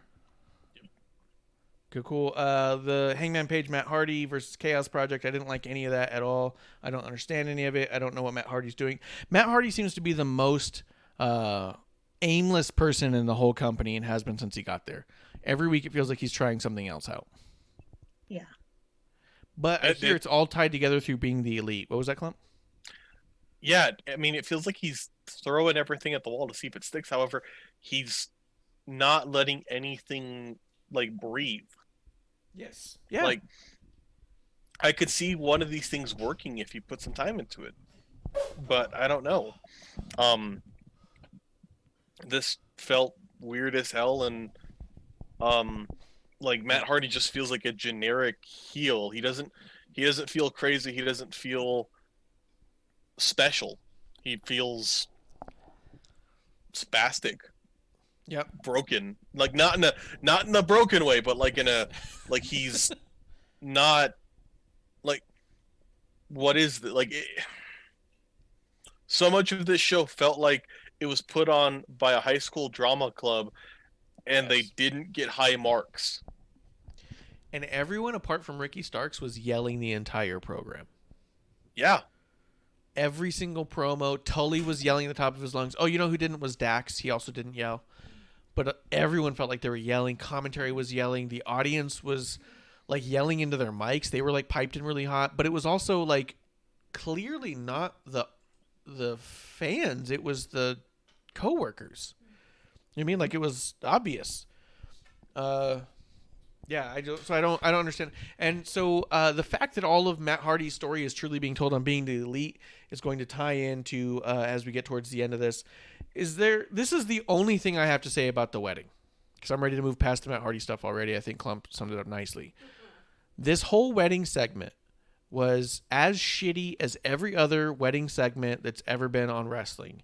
And the whole joke is that Miro has been involved in 2 wedding angles before, and he made comments about those like he's smarter than that, but it made him look like a bigger fucking idiot for being a part of this one. Yeah. Producer had something she want to throw in real quick. The thing worse than that, I think, was just the cake frosting. It was just regular frosting, so it didn't go everywhere. Like, it was royal icing. And here's the deal. I watch a lot of those bake shows back in the day. Royal icing has got a texture and a feeling a lot like almost like a Play-Doh. It's like thick. I've experienced it myself. I've been at Like weddings Fonda? and stuff. Like a Fonda. Yeah. Like that's how royal icing is done for one of those wedding cakes, because you want it to be clean for all the picturesque moments you're about to have. I'm not in TV, believe it or not, but I know that you don't use actual royal fondant icing for a Pratt spot. You used a whipped cream that's colored and smoothed out to look like it is. So it goes everywhere. So she falls into this cake and gets none of it on her. she's trying to rub her it, face. rubbing it. Literally, you watch her grab it and rub it on her face for this spot, turns to the camera, and nothing's there. And you're like, fucking Christ. Yeah, this is the things like this just it takes me out of it, because it just makes me feel like I'm watching a junior high or high school play. Yes. And it just This whole thing was a high school play. and I'm the most casual viewer like in our whole group, I think. Yeah. And you know what's also stupid? I'll let you guys talk. Don't worry. I got words. Yeah. We when they first opened up, producer goes, "Oh, there's a box shaped like a person and a cake bigger than a person." She goes, "Who's supposed to come out?" And I was like, "Oh, Orange Cassidy's gonna break out of one of those." And I was like, "I don't know. I'd guess the cake, but I don't know."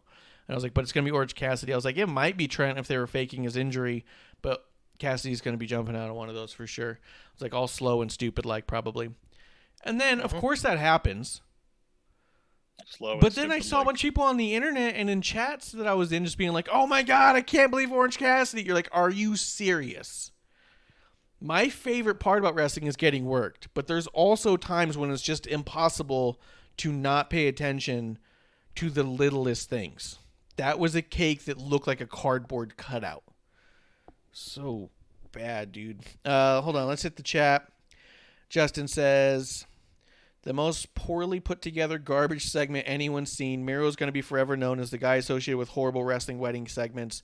And I don't think he's off. Like, at this point, Miro has gone over to a new company to show that he can reach for the brass ring that's imaginary and go, but I love the other shit I was doing. Can we make it worse? Like, this whole thing was a sloppy fart. It was awful in every way. I don't think anyone did a good job on any level. And I think Miro looks like an absolute idiot for being a part of it, because the joke was that it was Klump, I heard you got words. I like what producer said. Yeah, it felt like a lot of the show, but specifically this, it felt like watching just the worst improv. It was the longest fucking thing I've ever watched. Everyone was like, not just a step off, like they were like not in the same room off of each other. And at no point did it feel like it was coming back together. It felt like it fell apart and everyone just kind of went, oh, well, it's already going to shit. Let's just keep going. And there's no effort to try and save it. From the cake being bad to the moment I saw James Mitchell come out, I immediately was like, okay, so Tony Khan's a big fan of this. Yeah. And James Mitchell's lines annoyed the hell out of me because it felt like weird throwbacks to the Attitude Era where done by somebody who thought the benefits of the Attitude Era were purely the debauchery of it, but not able to do it. Like, it felt like just, we're going to say dumb, hokey lines. Like, we're going to say dumb, hokey, you're a pervert shit. Yeah. This was such good shit, pal. Yes. By the power vested in me by AEW and Tony Khan, just like, I'm done. Yeah. The way they objectified Penelope over and over again, do having to grope and all that shit. Like, what are you fucking doing? Yeah, to having to grope, to having not funny. It was just dumb. And then when it fell apart, it felt like it was in slow motion and not in a good way. This whole segment was slow motion, dude. Like slow motion, like a car wreck.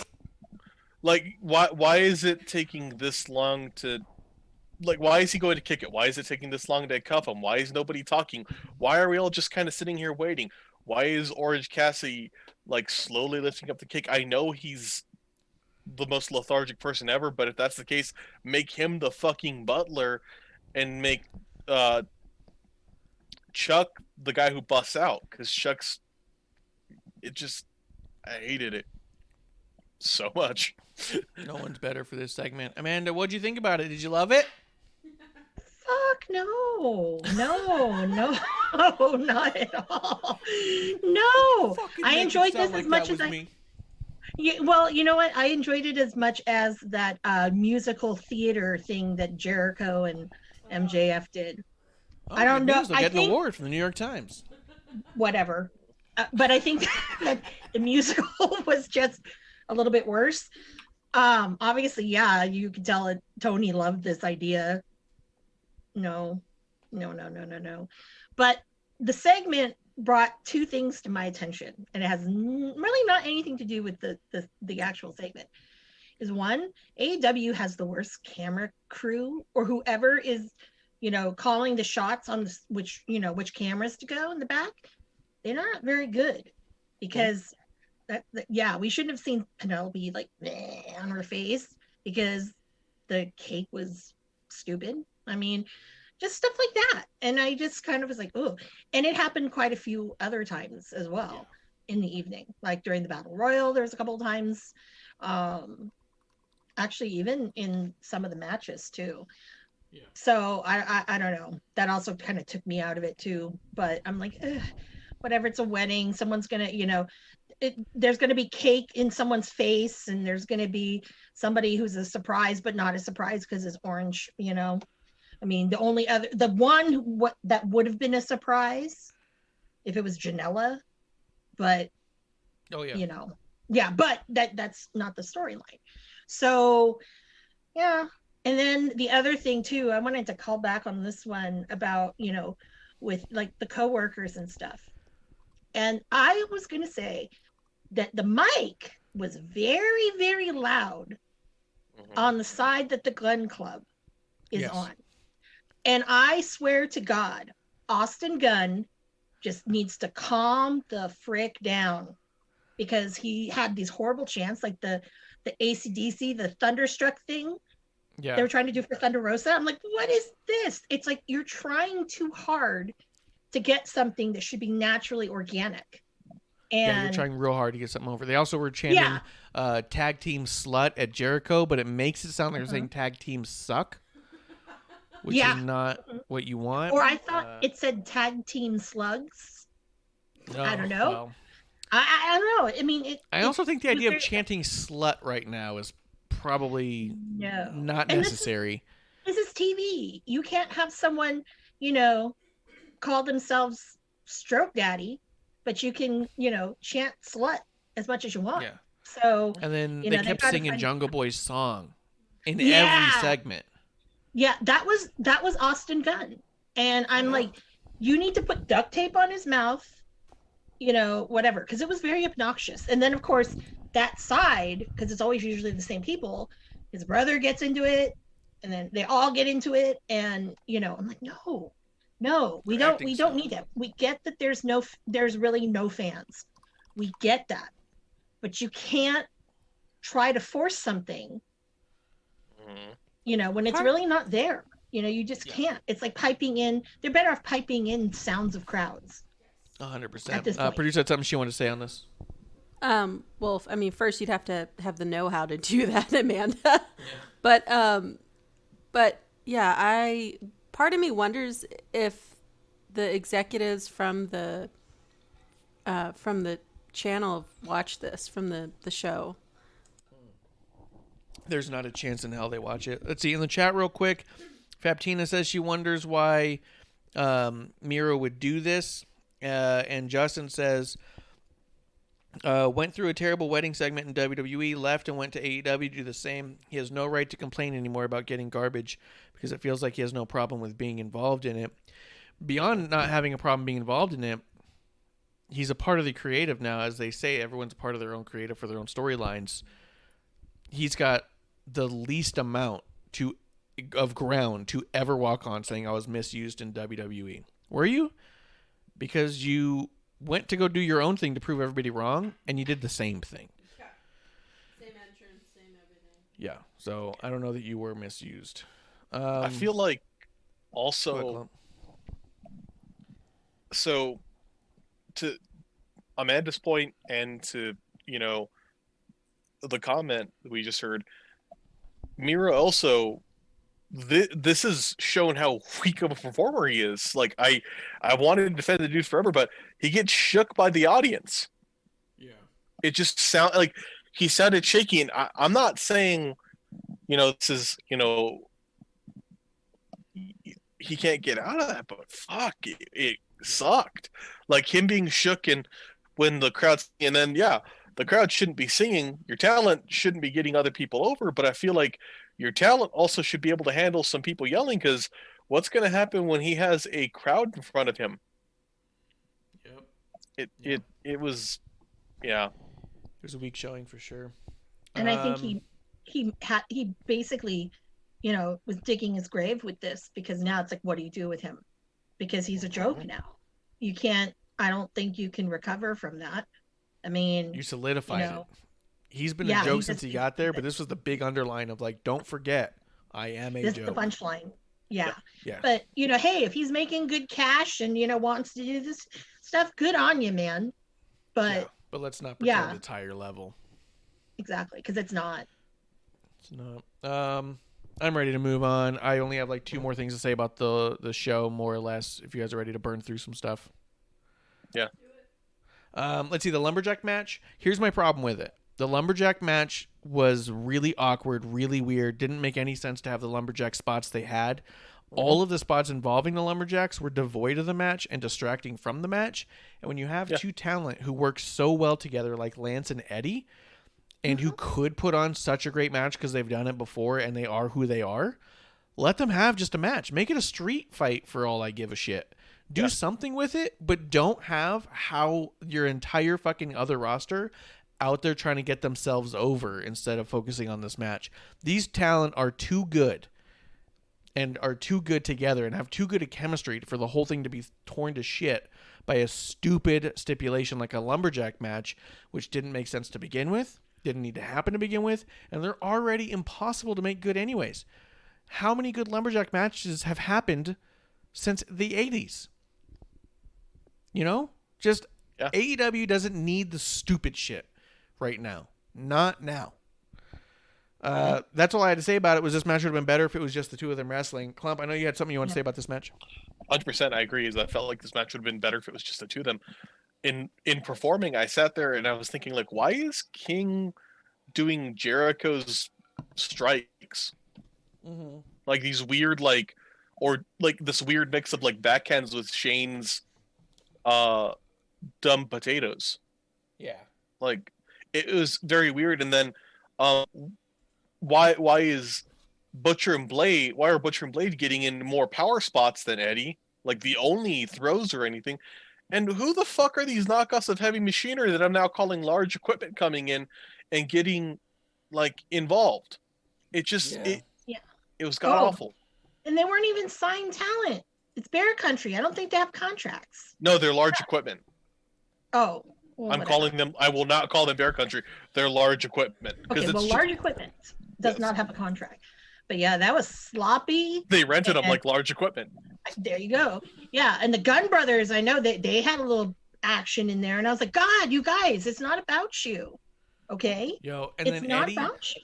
They pulled out Lance. Heels pulled out Lance to beat on him. And at one faces point, Eddie, did nothing to Eddie. They did nothing to Eddie. They go to toss Eddie back in, so Eddie rolls back out and attacks them. Yeah. What the fuck is happening? This whole thing didn't make any goddamn sense. Like, you're morons. You're fucking morons. Oh, and when one of the Gun Club gets up and is yelling at Eddie, and he's there like yelling at him for a long ass time for this big lumbering asshole to get into the ring. Like it's like it was just so bad. It infuriated me. It was like this is easily this is going in my low point for wrestling for the year. Like 100%. Oh cool, we're in February. And here's the deal too. Justin says, I didn't hate the lumberjack match. It was just the same as every other lumberjack match ever. And I would disagree, only that this was a remarkably bad lumberjack match, because a lot of times they put those matches together with other mid-card kind of conversations where you kind of don't care about the match to begin with. This is a match that could have been great if you just let these two wrestle. And instead you added a whole bunch of shit cannery on the outside and even on the inside. You had a whole entire table spot inside of the ring for nothing. So I disagree that it's just as bad. I think it was actually a little bit worse than the average one, which is even more bad because of how good this could have been with any sense being added to it at all. Say what you guys want about it, and then we'll move on to the big surprise at the end. Nope, got nothing. No more. All right. The last match was a total fucking shit show, but it ends... And it was just a fucking nightmare, man. The refs here are just so fucking pointless. That was Aubrey, right? Yeah, she's so bad. But so this whole match was a total shit show. It didn't make any sense. I couldn't follow along. I didn't really give a shit after a while. And I was waiting for the surprise to happen at the end. This whole match felt like, we're going to surprise you at the end. Wait for it. And then so the surprise comes over. And it's Hideo Itami. Yay! I don't know who Hideo Itami. Kenta. Okay. I don't Well, know who it's that is. Kenta But with it's purple Kenta. hair. And Kenta shows up from fresh off the mid card of NJPW in a mediocre storyline over there that no one cares about. Here's the deal. I don't think Kenta coming over as an entity is shit at all. It's not going to do anything. I've seen him. I've seen him a bunch, and I don't see any hype behind him at all for any reason. However, the idea of AEW working with NJPW, that's the big news, is now you have NJPW showing up on AEW, and there was always this proverbial, like GR Lunar says, forbidden door being opened there, because Young Bucks felt so slighted by NJPW because they weren't big talent over there anyways, that they didn't want to work with them and that they would never work with them. And I think they said that somewhere. So the idea that NJPW showed up is like, oh my God, how could it happen? Klump, what do you think about Kenta showing up in AEW? Is this the greatest thing that's happened to wrestling since Kenta? It's not, and I felt like I kept thinking of Kenny staring at him and acting weird, as Kenta didn't seem to give an absolute fuck about Kenny. That made me giggle, because it made me think, like, I feel like there's an internal kind of conflict here about the idea of the Bullet Club, and I feel like I don't know, maybe this is me reading into it. NJPW does not want Kenta or their talent connected to the elite, period. Yeah, because it felt like he was he came into a match that they were involved in, but there's no like handhold acknowledgement at all of Kenny, and while Kenny's like, yeah, it felt like somebody's like, look at this, look at how amazing this is, as that person's just like, fuck off, I don't care about you. Like, cool. Yeah. How shitty does that make the AEW heavyweight title look like? A dude shows up all the way from Japan to come after the U.S. title that Moxley holds from NJPW. Doesn't give a shit about the AEW world title. They just said in that one segment that the NJPW U.S. title is more coveted than the AEW world title. Isn't that interesting? They would do that on their own TV show. Let's see real quick. Amanda, what do you think about it before I get into the chat? Well, I was one of those, holy shit, it's Kenta. I mean, so that my mind wandered right after they did that. I'm like, wow. I know New Japan is under new leadership now. And I did some research, and apparently, I guess they wanted to sit down and talk to Tony Khan, and they wanted him to go to Japan. Apparently, Tony didn't want to go to Japan, so he sent the Bucks and a lawyer. Oh. Yeah. And so the Bucks were the ones who got the deal done. And a lot of it, I think, is because a lot of the bad blood had to do with the prior president, there, and just things like that. And because I think partially, too, the ROH partnership that they had that, ROH fucked up. But I think that, is it good? Yeah, because you're going to get a lot of things you probably wouldn't see before. Because it's now opening up to you would think that it's Impact too, because remember, the Good Brothers are over at Impact. So it's all of them, except for the women, but all of them, all those men are probably like, ooh. Yeah. Now, is the U.S. title, I think, more important than the AEW title? No. And they shouldn't have said that on commentary. But what I do think, though, is Jon Moxley is a different Jon Moxley in New Japan versus the one he's in AEW. It's not the same. Yes. So it's very confusing now, because now it's like you came out, you went through the forbidden door, and now you're here, but you just kind of screwed up everything because it's a different guy. So that's kind of a shitty thing to have to, figure that out. But it's really opening the doors to a lot of other things to be in the future. Because one of the immediate thoughts I had was, man, bring Archer back to Suzuki-gun, And then I was like, oh my God, they put the band back together. Give me KES, please. I'm like, yeah. And then just thinking of LIJ versus Team Taz, and just all these things in my head. And I'm like, there's a lot of possibility that wasn't there. Now, probably my prediction, if anything, and because of the way the world is right now, maybe by the end of the year, you might have in one of these big arenas, or a couple of them, there might be a couple shows that they fly over from Japan and you've got that mesh of people. That's what I think probably might end up happening at some point. Or with like that women's tournament they have with half Japan and half American talent. Yeah. You could Yeah, have but why is more Rio stuff on happening over there. Team? Yeah, but why is Rio on Team USA? Because she's She's in the officially US. signed to AEW. But that doesn't make sense. She's Japanese. I don't think she She's in the speaks U- English very well. She's Or I in the don't USA know. though. When did she get to the US? I think I think they're going based on like where people are at. I think literal she's in location. Yeah, I think she's in the US. I think No, like she was still with Stardom. She was still over in Japan.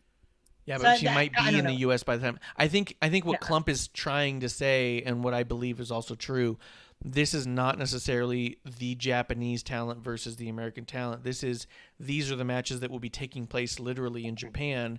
And these are the matches that will be taking place literally here in Daly's place. Okay. yeah, this Gotcha. person's in the US. This person is in Yeah. Japan.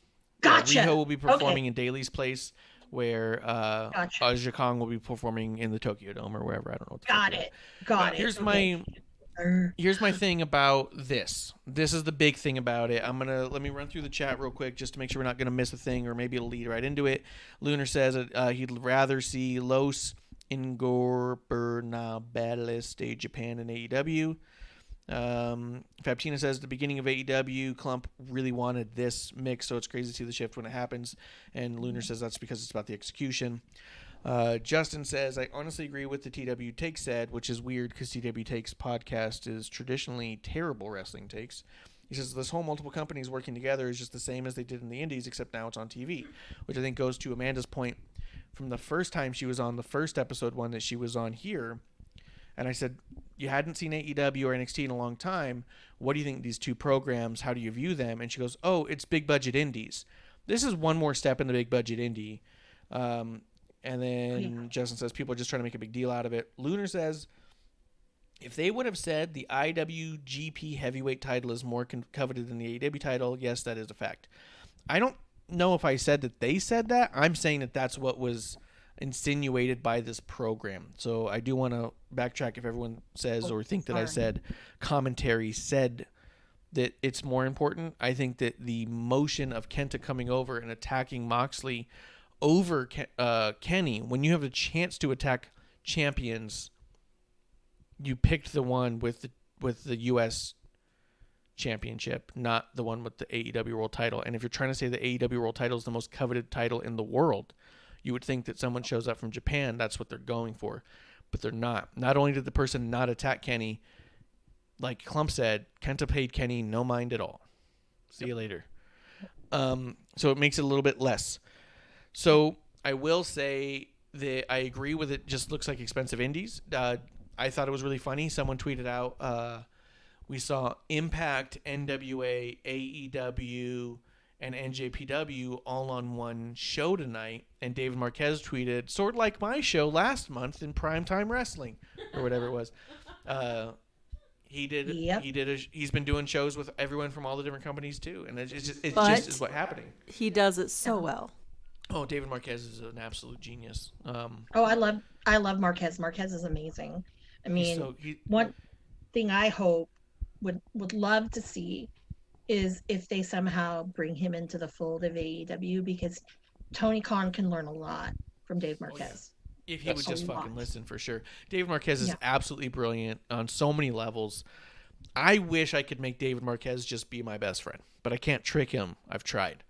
So go to Disney. I've heard going to Disney with him since he worked at Disney is amazing. Yeah, that's the whole thing. Is how do I trick him into taking me to Disney? That's the trick of it. I don't know. So, well, they're closed now, so you've got a lot of time. So, but he can get me in, I think, because it's even if it's closed, he can get in. Yeah, but you can't ride anything. I don't need to go on You can't a do ride. anything. Show me around, David. You can't have a churro. I'll bring my own churros.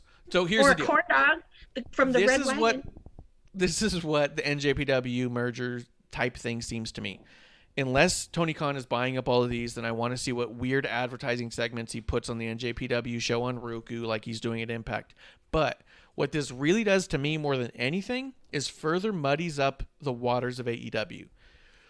Already, I don't understand Matt Hardy at all because I don't watch Being the Elite, and I'm not going to because I already watch, to be a dedicated WWE fan, 7 hours of wrestling. To watch AEW as well, that puts me at 9 hours of wrestling. Now you're telling me that I also have to watch at least an hour a week of Being the Elite? But no, you're also telling me you're going to be putting stuff on Impact, another 2 hours on Tuesday. So you want to put me at 9, 10, 11, 12 hours of wrestling. Now you're also saying that you want me to start watching NJPW to also keep up with what's going on over there. You want to put me at like 15 hours of wrestling? I don't think this move is for the, quote, wrestling fan. This isn't to gather all of the wrestling fans and experience in more wrestling. He's trying to figure out how he can, on a different level. This is my take, and maybe TW takes will agree how terrible it is. I think Tony Khan's trying to recreate the anti-WWE by creating the amount of hours of content of WWE.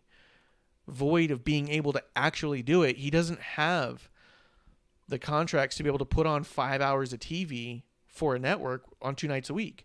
So what does he do? He partners up with multiple other companies and YouTube to put on the same amount of hours. So you have to choose between AEW's world or the WWE universe. He's creating a divide in the wrestling fans by merging with literally every company. AEW Dark's traditionally like 4 hours long, 3 to 4 hours. How many hours do you think people have in the actual day? Yeah, and I'm choosing quality over quantity personally, and if I'm talking quality, that's WWE. No argument there. I mean, come on, look at the production. Yeah, at this point, if you're creating the divide, and I think that's what Tony's trying to do, is create the split. We will no longer have joint fans. You either pick the AEW universe or the WWE universe. I'm easily going to just slide out because you know what? NJPW is only on Roku. Impact's on Twitch. AEW's on TNT and YouTube. But you know where WWE is? NBC Peacock. That's right. All in one spot. Like, that's my take. That in this big venture to, quote, unionize the entire wrestling fan base, you've actually created the biggest need for a divide that there's ever been. It's Klump, what do you think? No, I get that. It's decentralizing versus, compiling, which there's an argument for both. I can see a benefit to, yeah, you can watch your stuff here, and here. Okay.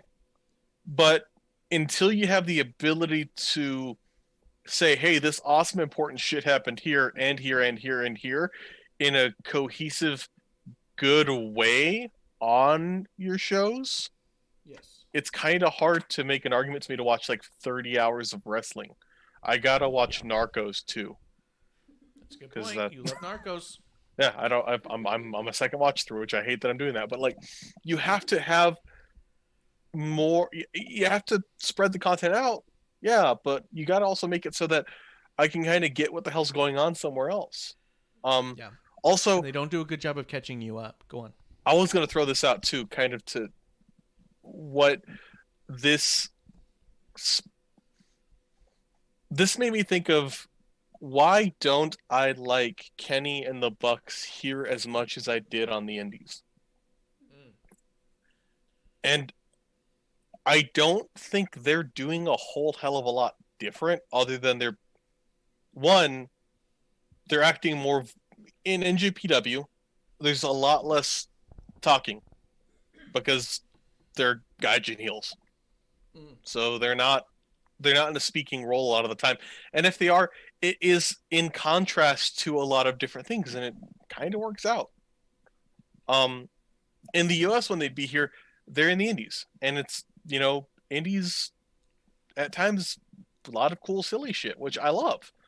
Yeah. But that's also because it's an indie, and I kind of throw some like, yeah, it's an indie, whatever. You can do more, explore, and I'm not expecting things. I don't give that credit here. And as they add other promotions in, it feels more and more like that, because it's like when you're watching, tape from some small promotion in Ohio where, oh wow, Kenny came in, You know, he's got the IWGP title, or oh, the Bucks are here, or Cody's here. He's got the Ring of Honor title. That's fucking amazing. You know, it has more weight than your tiny ass promotion because it's your tiny ass promotion. That doesn't help here when I'm watching and I'm like, oh, cool, he's the IWGP champion. Yeah, that has a lot of weight to it, but it does kind of shit all over your belts. And then I keep thinking back to, man, this really does feel like a big indie, and in not the best ways. Yeah. You know? And I mean, my only hope for all this is maybe in working with NJPW, we can see some of that NJPW magic that makes that promotion so compelling to an audience that doesn't understand a significant portion of it. Yes. You know? That would be fantastic. However, if I have to watch all of those things, you know what I mean? Amanda, what do you think? Am I way off base here? Do you think Tony Khan's trying to create the big divide? Well, he created it when he created AEW because everyone was like, you have to choose, you know, and me, I'm like, whatever, you know, I don't have a, you know, I don't have a part in either one, like to say, oh, one's better than the other, you know. Sure. I am kind of like Nostradamus, like it's a big super indie with a high budget. Yeah. Now you're getting something that's it's on a different echelon. Definitely more professional than Impact Wrestling. Obviously, you know, AEW, there's things that they do right and there's reasons for it. I think they can learn a lot from the refs. I know Red Shoes could probably teach them a lot. I have an issue with Red Shoes, but I hear you. Continue. Yeah, I do too. Sometimes I miss Tiger, but you know, Tiger Hattori, but you know, and he retired. I personally am a Marty Islamic person, but that's just me. That's just me. Anyways, but I think there's always going to be a divide. That's how this is always going to be. So for me, yeah, when it comes to a tournament, like, oh my God, G1, you're going to be fucked because that's so much more to watch. And I give kudos to people who will watch it every single night. There's only one tournament I do that for, and that's Best of the Super Juniors. I did not do that this year, though. But I like to, you know, like I'll watch them periodically. I like to watch, obviously, the night of the finals. That, you know, but it's easy to catch up. And the way how I catch up is I just look on social media and see what people are like, oh, this match was great. And then I go back because sometimes New Japan will index it right away and have just the matches individually. Sometimes they don't. It takes a bit, like a week. But I can at least go back and say, okay, where was it on the card? And I can fast forward and find it. Yes. And whatnot. I think that it opens up a lot of different doors because New Japan's starting their US program. And they've had that, the Lions break, and they've got a lot of really great people there. There's actually some who are also part of ROH. So it's that umbrella. So when you mix that in it too, technically, yeah, you'll have ROH people. I mean, like Brody King, Bateman, because those were guys that were in the Young Lions system. But I think that at the end of the day, I think everyone kind of benefits from it because like there's some people I think that would be amazing. Like I would love to see FTR in World Tag League. Mm-hmm. They're like one of the best in the world and going up against, you know, like oh God, I almost said Evil and Sonata, but that's not happening. Going up some of the best ones like God, and you know, I'd love to see that. I'd love to see them, you know, like with Kojima and whoever, you know, or them against Juice Robinson and God, why am I blanking his name? Finley's son. Yeah, like I mean, those are things that are like bonuses that are great because you would never see it anywhere else. Yeah. And you still love Juice, Klump? Yeah, I do like him. I mean, I've never loved him, but he's okay. I like him. Yeah. Yeah. He's I like things here. he's one he's one that, he got a bad rap. But he's also was the first one, if I'm not mistaken, to say, you know what, to the performance center, this is not me. I'm leaving. Yeah. And so I think that, and I think that, did it hurt him at first? Probably. But you know what? Now it's like he probably doesn't regret that at all. Yeah. When you look at Justin's it. in the chat. He's saying the bad thing out of all this is with either company's talent that's got to appear, how much of AEW's talent is going to be kept off TV, which I think is a really great point. They're already doing a piss poor job of showing women's talent at all. They have no real women's division to speak of. I mean, you say how great it was to see AEW, NJPW, what was the other one? NWA and all that, but we didn't see the AEW Women's Champion. We didn't see the NWA Women's Champion. We saw, I guess, the tag champions do something. We didn't see SCU. Like, there's a lot of really great talent. I thought from the moment I saw him that Scorpio Sky had no limits on how big he could be as a star. That guy is so good in the ring and so charismatic on the mic that I thought, just let this guy go and he's going to be your Rock. He will do that. Like, he will be the Rock of this federation. I believe that. And he's been largely kept off TV, so that way there's room for Young Bucks and for the Good Brothers and for Jericho and his friends and Luther. I'm so glad Luther had a spot this week, but no SCU. Like, I do think it's a good point there. The more you're muddying it up, who's really benefiting here? And I really feel like Impact and NJPW are fully aware that they stand to get a lot more out of this deal than Tony does. And I don't think Tony realizes that at all. I'm saying I think Tony's stupider than me. Producer, something she want to say? I was just going to say it's already a low bar. So, the product hasn't been as compelling on its own. So to be throwing in other companies, personally, I think if I see NJPW as something that I'm interested in, then I'm saying, oh, okay, now I don't have to watch this. I'm just going to go find NJPW from now on and make that my new show I watch. Yeah, be careful that the Impact in NJPW doesn't outperform your guys. Anything else you guys want to say about the show before we move on? Talk NXT? I'm good to go to NXT. I'm good to go. But I will say this. I really hope that this opens, at least with NJPW, opens up their eyes to see some of the talent that AEW has. That would be amazing. And some of those things like Best of the Super Juniors. I can think of 3 people right now that I would be, you need to throw them in there. For sure. And even like G1, I mean, there's a lot that's there. But it's just a question of, who's going to be smart with this. And I don't know that answer. Yeah, time will tell. Time will tell for sure. And I am wondering if maybe we take a little bit of a break and let them figure all that stuff out and we come back to it and catch the hot spots. Guys, let's talk NXT. It did open up. Here's the thing about NXT is I watch it after AEW. I get 2 hours of AEW. I get an hour break to watch something else, and then I go back to NXT because I get the East Coast feed of AEW, but the West Coast feed of NXT. It's just how my subscriptions are worked out. So for me, NXT is always so good, even though when I look back on it, I think, there was probably a number of storylines that are kind of lacking.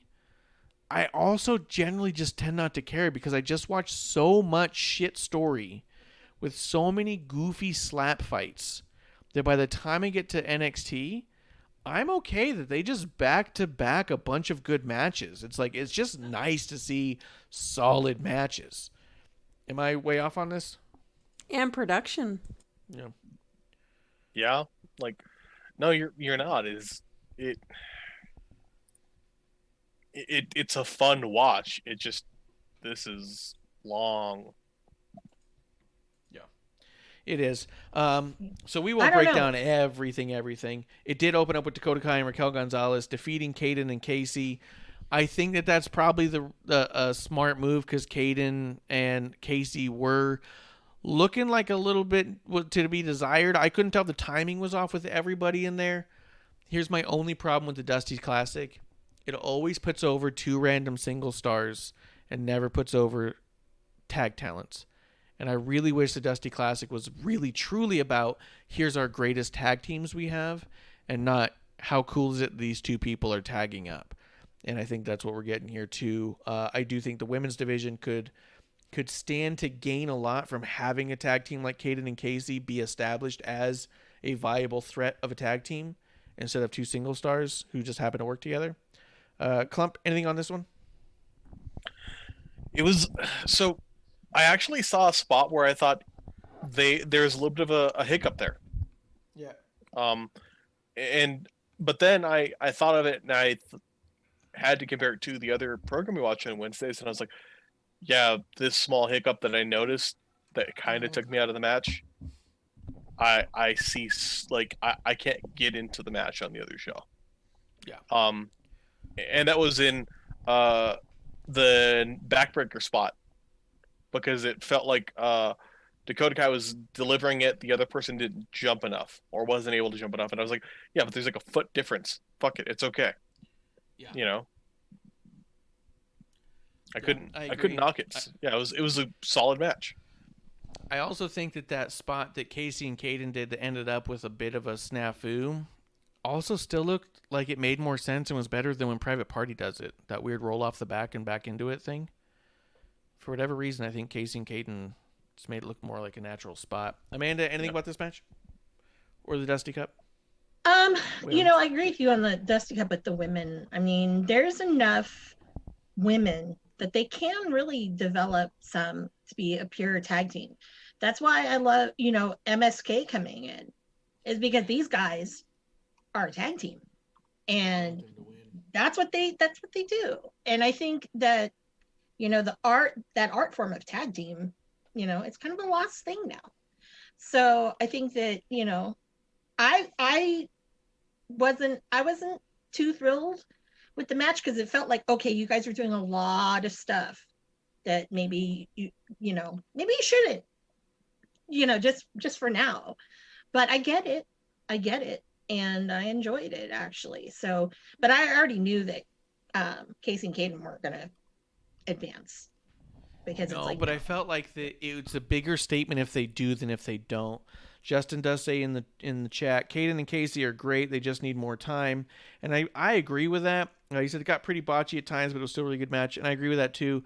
I just want out of all of this, I think that the women's tag titles should take a tour in NXT. They should be on some NXT talent. I think that building a women's division, a tag division, is vital to those titles not looking like pointless items right now. And after they've been on Asuka and Charlotte the way they were, I think that they could use it. So I thought that they could really revitalize that a little bit. Plus, if you groomed a tag team to come up to the main roster, I think that'd be a lot more interesting too. Especially with the fact that the Golden Role Models, Bayley and Sasha, were the only tag team to take it to every brand. That means that you traditionally are keeping it stuck on one brand.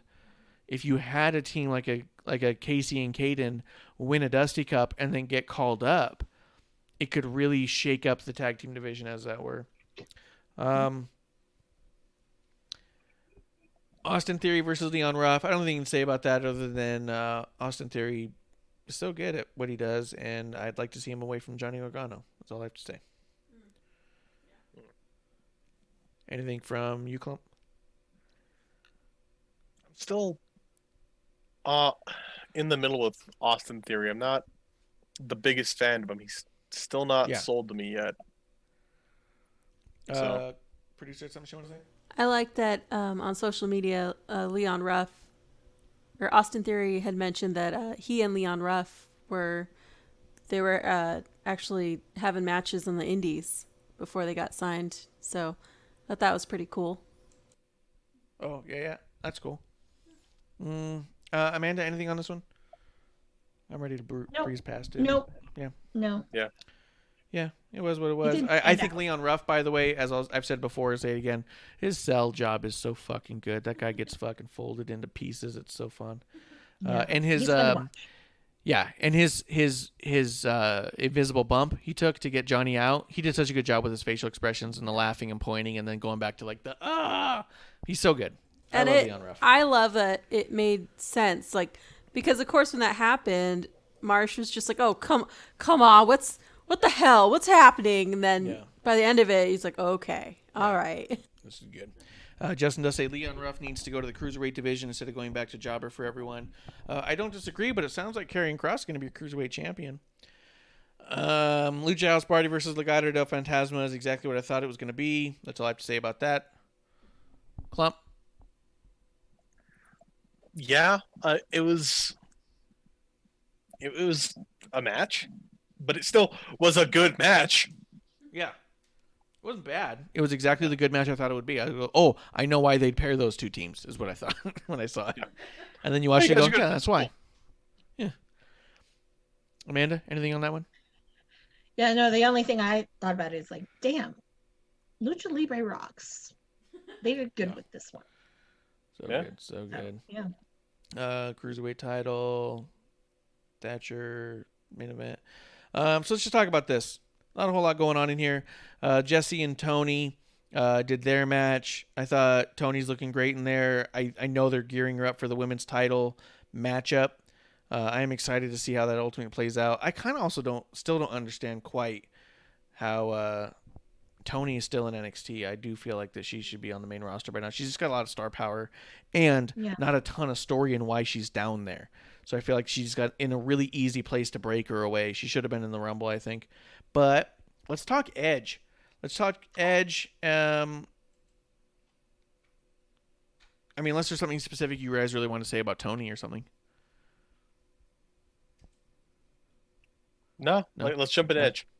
Let's talk about Edge. Yes. Because here's the cool thing about Edge. Edge shows up, and I can't remember if I said it on our show. I don't know if I said it on the reaction show with TW Takes Podcast, and I don't know if I just said it in a text message. But one of the things I said right after Edge won, and I was like, do you think they throw this one away and have him challenge Finn Balor too? Like Charlotte did with Rhea. I remember the person who I talked to booed me, but I thought it'd be interesting to watch him play it up. But I do think that if Edge goes for the NXT title, it really diminishes the Royal Rumble at that point. And really, because the idea of the Royal Rumble is you're supposed to be getting a main event in WrestleMania for the world title. And now they have this thing where you can pick the title you want to go for. Charlotte and Rhea was not the main event.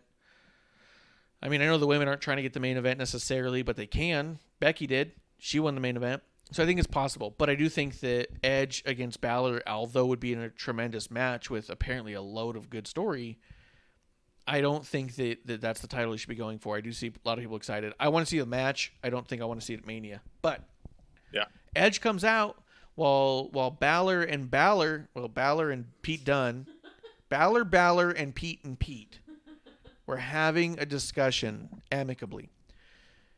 So they're going to have a match at Vengeance on February 14th. And Edge comes out and, God, he's so good. And the promos in NXT reminded me how loud AEW was. Because everyone was talking softly and normally like humans talk. And Edge had a way of making the Balor versus Pete Dunne match seem like the most important match that Edge will never be in. And I was like, what? He just made that match can't miss, and he's not in it. That's fucking incredible. And then he had the parking lot thing with Karrion Kross, which made Karrion Kross look like a fucking star. Kross comes out and talks to Escobar, tells him stop fucking around without a mic, but with a camera close enough so you could hear him. Kross has no business in NXT. That guy needs to be on the main roster. But I think coming out of this episode, I thought to myself, oh my God, Pete Dunne, Finn Balor, Edge, Karrion Kross. How are they not their own TV show altogether? Klump, what do you think about Edge in NXT? It was cool. It was a cool, quick spot to see him come in. And yeah, he did a fantastic job of hyping up things that he wasn't in. And, like, you can't beat that. He did more, I felt like, in that moment, not even wrestling for NXT and their whole production there, than Charlotte did as the NXT champion. Mhm. I feel like he made it seem so important, and she made it seem like this thing she had to go do. Yeah, like I'm not trying to knock her, but I'm just saying that that's how good Edge is. you're not wrong though. Like it's what is your role here? His is increasing the talent around him, whereas it felt like Charlotte. Yeah, it felt like a solo one-person task, which isn't bad, but how much more impressive is it when you're building up another person? Edge made Karrion Kross seem like an equal. Holy shit. You know what I mean? Edge made Pete Dunne and Balor both seem like people that he wished he could have a match with. Mhm. Not the other way around. Holy shit. You know what I mean? Amanda, what do you think about Edge in NXT? All right, first of all, I stopped watching after Edge, kind of around the time Edge retired, to be quite honest. And Okay. I've always Devastating blow. really loved him. Just because there's just a way that when he does a promo, it's just so believable.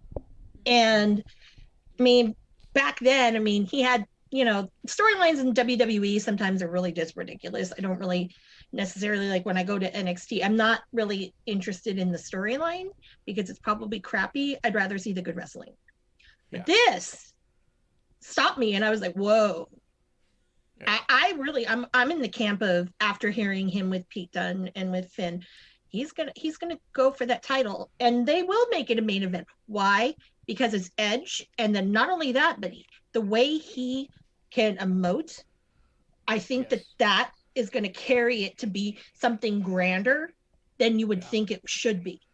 And I think that he's probably the only person who could do that. And, I mean, there's people who are, obviously stars, but they're doing it by their name. But no, this is a guy that's building everybody up around him for this whole big shebang.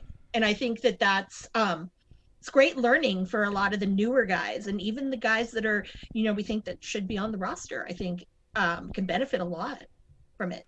I think so too. And I think something that Edge brings, which I don't think a lot of people in the legend status bring on any show, is a true feeling of he still got it. You know what I mean?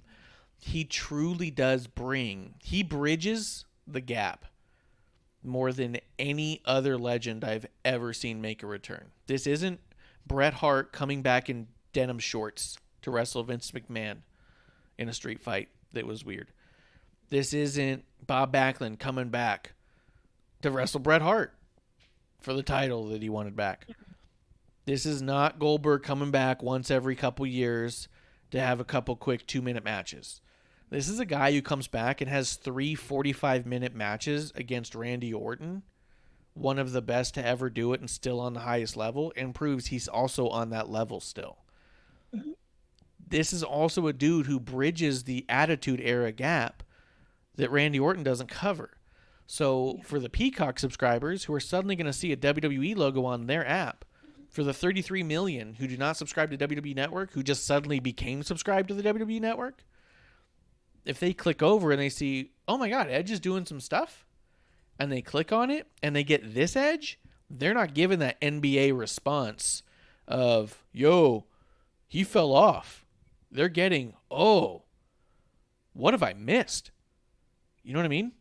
Mm-hmm. Oh, absolutely. I mean, I think of it as if CM Punk were to ever come back and wrestle. I think with him, there is no way he cannot hold a candle to how Edge has come back. And I mean, and the kind of wrestler that he was. I mean, yeah, you got some great matches out of CM Punk, but honestly, it's like, you're really not carrying anything or whatever. You're just holding a lot of resentment, and everyone's holding it too.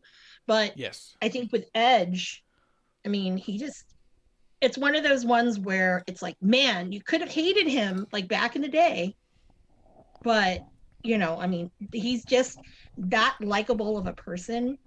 And it Yes. seems like he loves the business so much that it's genuine and not like, oh, I'm here, brother, because, I'm in the Hall of Fame. Here's my ring. Ha ha ha. Whatever. I think that's a huge plus, and you see that. And for him to be willing at his age to get back in there and go up against some of these young guys, holy shit. And he's, he proves himself. At Rumble, I was just in awe. I'm like, damn, he's doing it. Like he's doing it. So I think that's where I'm like, you know what? The comments he made on NXT, the people he talked to, I think it's going to lead to that. And I think it's going to take NXT to the next level.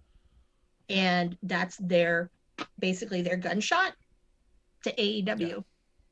Yeah. I thought that was a big one too. Yeah. Because it also put over Pete Dunne as the guy to watch. He basically went out there and said, if you liked me, you're going to love Pete Dunne. And Finn Balor right now is at a level I wish I was on. And Karrion Kross is someone I think I could have a grudge match with. Oh yeah. You know what I mean? Like, what the fuck? Like, I feel like anybody who just tuned in for the first time in a long time goes, Edge is, what the fuck is happening? And who are these guys? And two of them are going to have a match? I have to watch that. Edge is watching that match. You know what I mean? Like, yeah. What we didn't get to see, I don't know if you caught it. I caught it. Was before he talked to Karrion Kross, he was talking to Bronson Reed. I'm like, whoa! Shoot. I mean, that, that would be like amazing. But honestly, he gave a little bit of a rub there. So good. Get a little bit of a rub there, and I think that that's what these guys need. This is these kinds of things for those guys who are on the main roster now that kind of rocketed through, NXT, like Ricochet. Like, he's a great example of one. I think that he really could have benefited from a program with Edge. Yeah. I agree with that 100%. I think he still could. I don't think that's off the table entirely. Klump? Yeah. No. Anything else you want to throw in about Edge being on NXT and putting over NXT talent like the thing to be watching? No, I think what you guys said is absolutely it. By building up talent, what more can you ask? And that's what we need. I'm of two minds. Do you go to a place, show up, be this amazing one-time thing, or do you go in and help others? And he's shown that over the past year. Yeah, tremendous. Let's hit the chat real quick before we wrap it up. Lunar says, Edge returning and home, self out for matches. I'm about it. Give me all the matchups. I agree with that too. If you like interviews, after the Bell podcast with Corey Graves, he did an interview with Edge where he talks about a lot of these young guys that he wants to work with NXT. He'd mentioned he really wanted to go to NXT and run some matches with some guys. And the way he was talking about it, I was like, fuck, please. Justin, right before that, though, said, my one gripe with Edge winning is the fact that no matter who he faces, it makes no sense. There's no story behind any of them. And I think it's actually opposite. It's the same story with all three of them, no matter who he chooses, which makes this more interesting and compelling to see how they take you there, right? So let me walk you through it real quick. Klump, tell me what you think. If he faces Roman, he's going to Roman saying, you don't treat the championship the way that my generation built that championship to be treated. You treat it like a belt buckle. You treat it like a sign of your superiority and not something that you uplift to make to be superior. You see yourself bigger than the title, and the thing is there's nothing in the world bigger than that title, and so I'm going to take it right off you. Or he goes to Drew and he says, I need to prove to myself that I am just as good as I've ever been, and I can take that title right off you on the number one show. Well, I guess SmackDown's the number one show. I mean, let's be honest, Mac and Fart's not shit. But he's going over there saying, I need that world title back. I haven't had it in a long time, and I miss how it feels. I need to prove that I'm just as good as I ever was and just as good as you will ever be. And goes for Drew McIntyre's title. Same thing with Finn Balor. Not only do I need to prove I'm just as good as the top guy right now, I need to prove I'm just as good as the best of the future generation right now. He's got himself to prove in all three of those scenarios. I'm going to take Roman's title because he doesn't treat it with the respect I've taught it to, and I'm just as good now as I've ever been, so I can take it off Roman. Drew, I've got to prove it to myself. Sorry, you're a collateral damage, as it were, in my journey to regain it. And Finn, I've got to stomp you out to prove that I am so good now that I could even crush the next generation. Klump, what do you think? I agree with that. Personally, I think the best match for him would be him versus Drew. If nothing else, because Drew's a natural heel. Drew as a heel might be okay here, and it might make me want him to hold a title longer. And so I'm cool with that. I like that idea. Though him versus Balor is a very compelling argument to me, in that it could be a really interesting match. But I have trouble with him versus Roman, because I feel like him versus Roman is too kind of played out. You know, that's just me being weird. I think it could be better. Yeah. I don't know which one I want, to be quite honest, but I think that they're all three different variations of the same story. Amanda, what do you think before we gun through it? Well, Edge and Roman just seems like it's Edge John Cena all over again. In just my heart, just because this is the guy that you have on the pedestal, and whatnot. I don't want to see that. I saw some great shit that he and Cena did that I loved. So no, I don't want to see that. Him and Drew, I mean, damn. Like Drew, I'm like 3MB guy. I don't know. I don't know. Back and forth. I don't think he's up to snuff, and on that level that Edge is on. I don't think snuff he's there. A fart joke? I don't know. Don't do that. Never mind. Keep going. Yeah, totally is.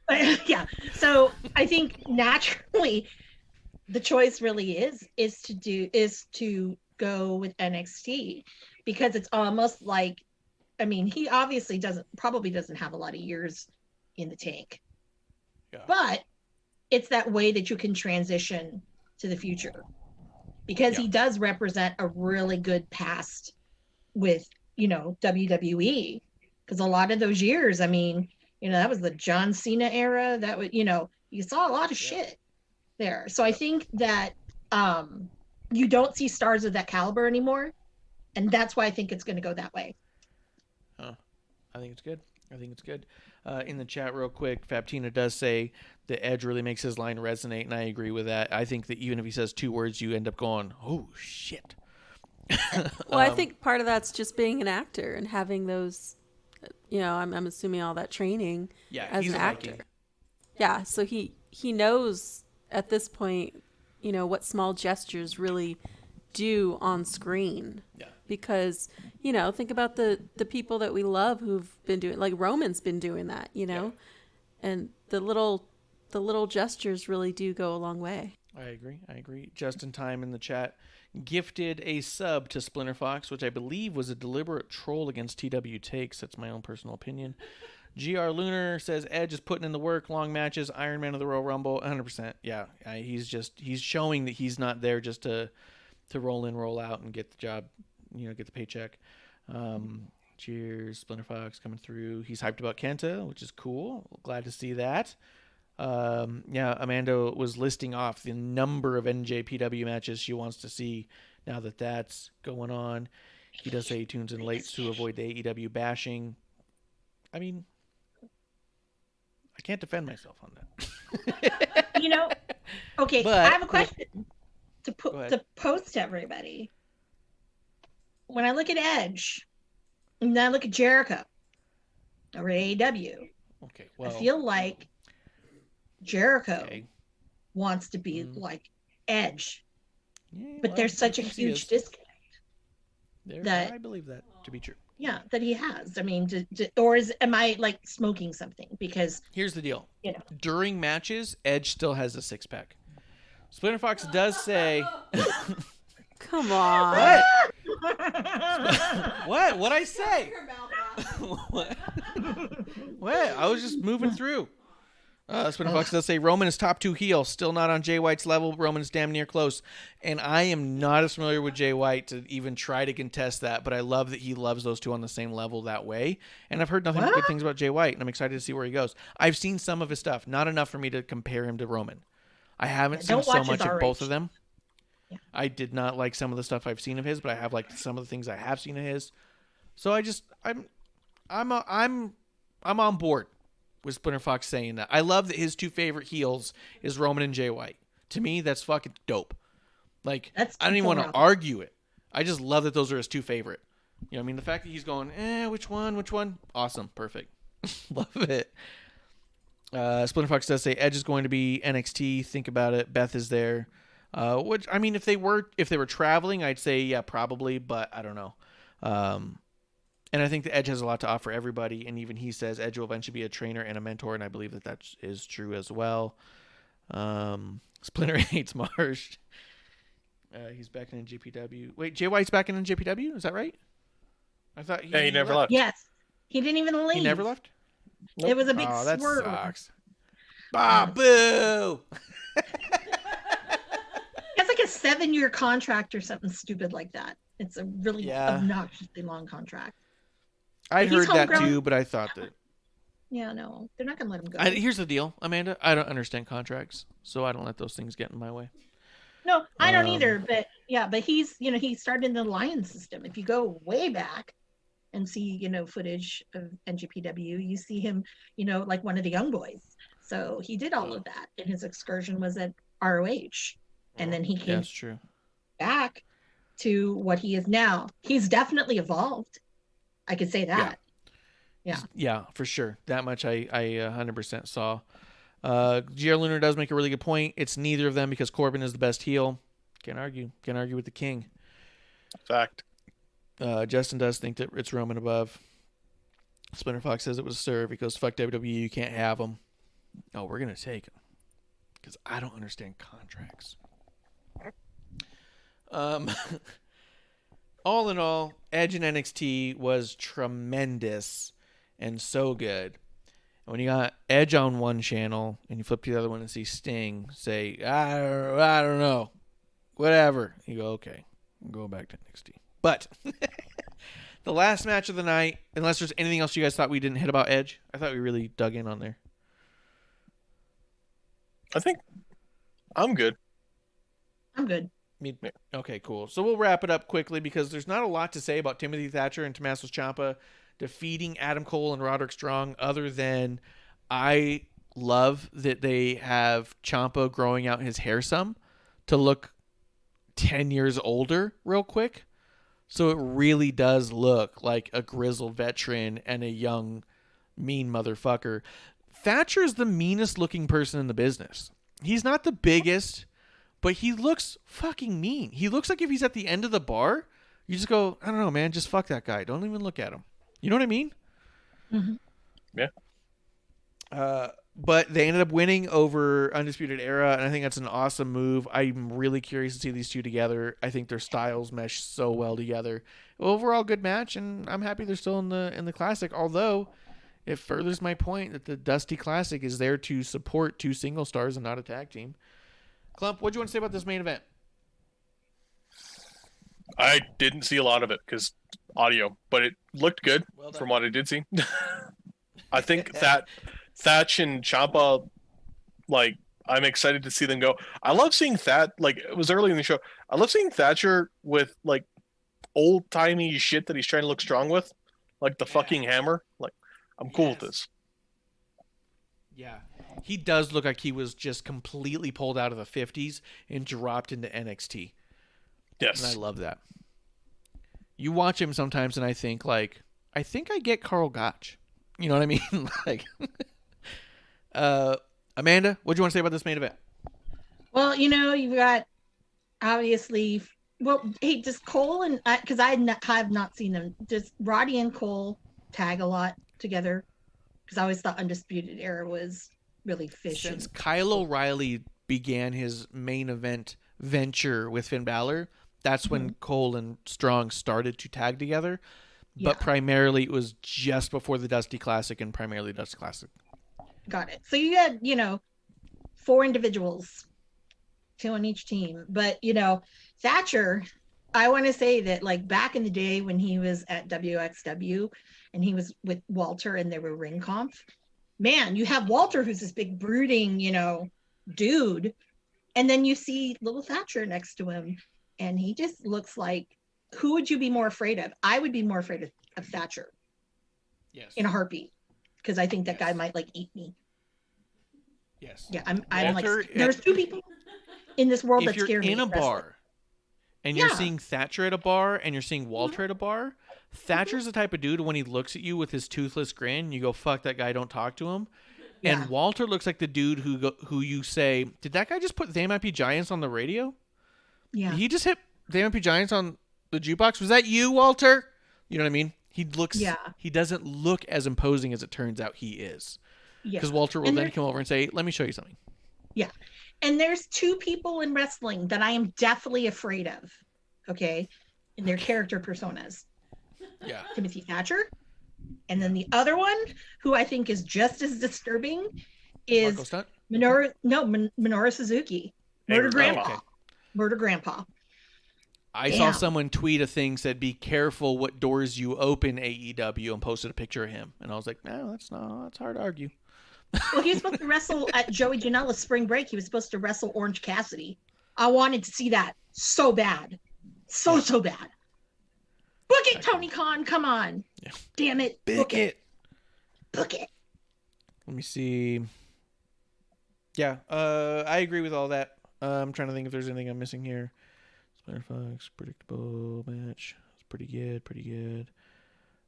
Thatcher looking crazy. Oh, yeah. I was just going to say this as a dig.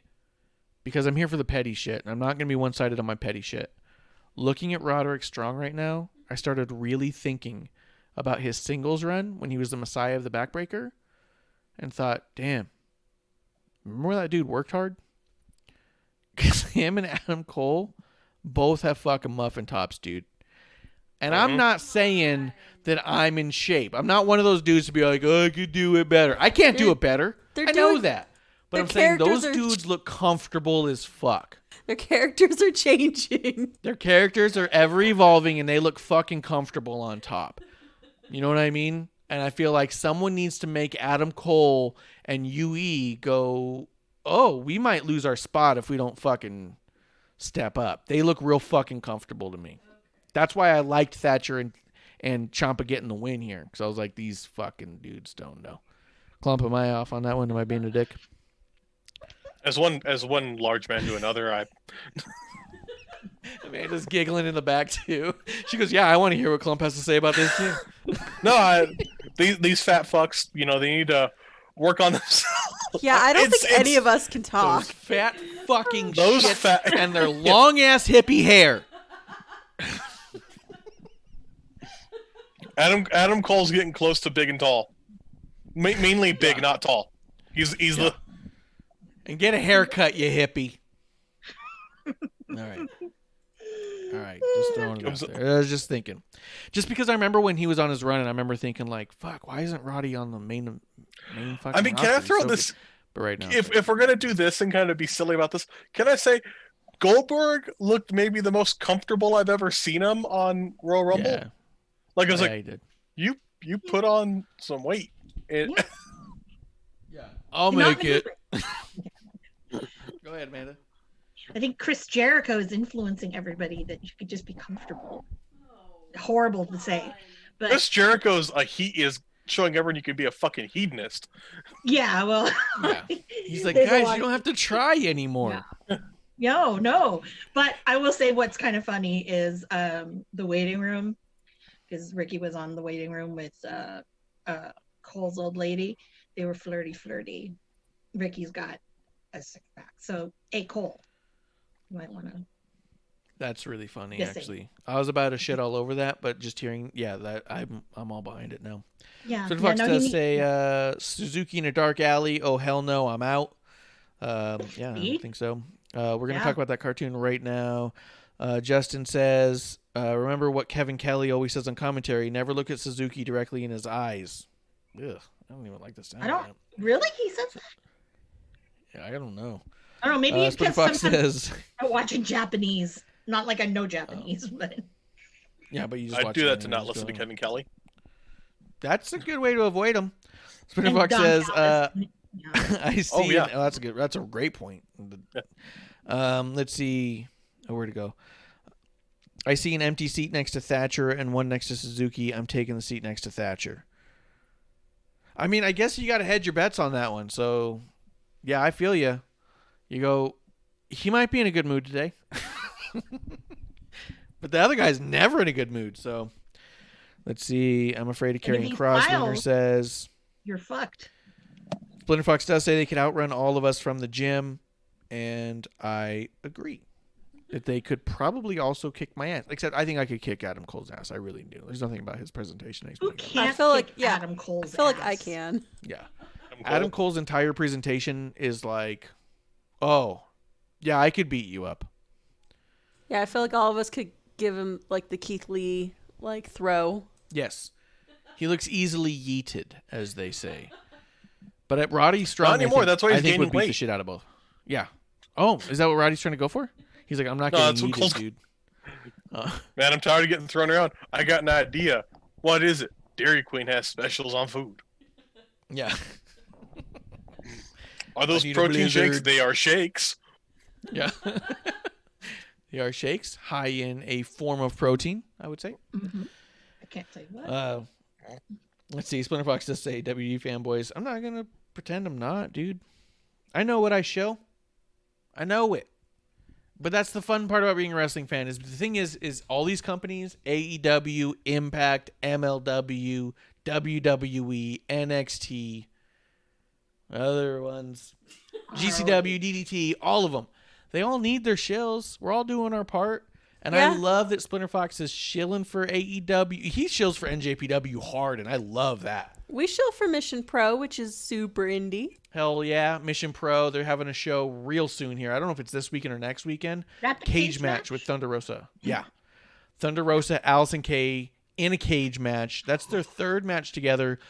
Their first match together. It was at Hard Times NWA. We were both there. Yep. That turned me into an Allison Kay fan. Prior to that match, Yeah. I was like, I don't see it. Mm-hmm. And then that was the night she decided to cook me up a steaming hot plate of crow for me to eat, and I enjoyed every second of it. And I walked out of there going, God damn, I'm an Allison Kay fan now. Nothing I could do about it. She needs to be signed. Yeah, I'm sorry. that part I don't get at all. Yeah. But I don't understand contracts, so it's not for me to get. Yeah. Let's see. It wasn't booked. Splinter Fox says, and you ever said that they don't like Kevin Kelly is way better than any WWE commentary. It's this weekend. Yeah, this weekend for the cage match, February 6th. I thought it was this weekend. So check that out, guys. It's going to be on the Mission. If you go to missionpro.net, you can get the link, titlematchwrestling.com, to get the stream there. Guys, was there anything we missed on the shows tonight? I felt like we dug in our heels pretty hard I on think this we one. knocked out a lot. We knocked out a lot. I do want to say this one thing. Xia Li, her manager type, the creepy lady or the creepy person, I suppose, on the chair, had an animated vignette, which I don't know if you got to see, Klump. I'm going to send it to you just to make sure you did. No, I saw it. I was like, this is weird. Again, no haven't sound. seen Send it to me. It was, oh, you didn't do the sound? It was weird. It was beautiful. It was awesome. I think I've watched it 3 times, and I don't think I understand it all quite yet. But they like gave a Akira. name to that person. Amanda, what'd you think of it? I haven't seen it. Oh, you haven't Is her seen it? name I'll send it Frederick? both to you direct. Yeah.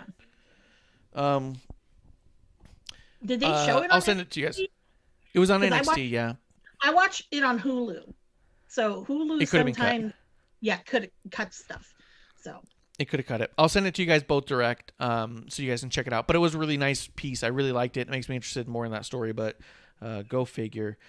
Guys, check out Mission Pro Wrestling this weekend on titlematchwrestling.com, missionprowrestling.net. If you follow us at WOTR The Show. Amanda, where can they find you? you can find me on Twitter and Instagram at Ms. Amanda Jane. With a Y. Klump, how can they find you? With luck. That's a good point. They really can't. Yeah.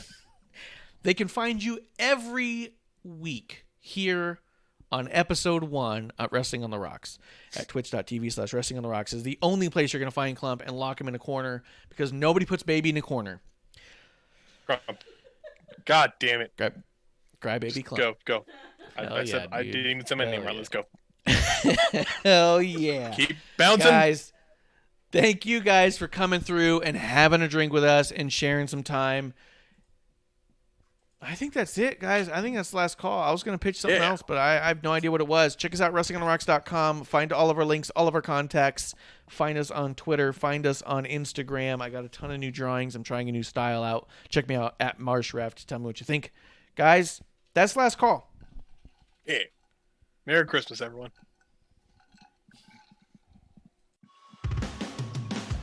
Hey, producer lady here. Thanks for tuning in. Continue to support us or buy us a drink by following and putting the I in subscribe on Twitch. Or subscribe and review our podcast on Apple Podcasts or wherever you listen to us. Cheers! I would never have a drink with Wrestling on the Rocks.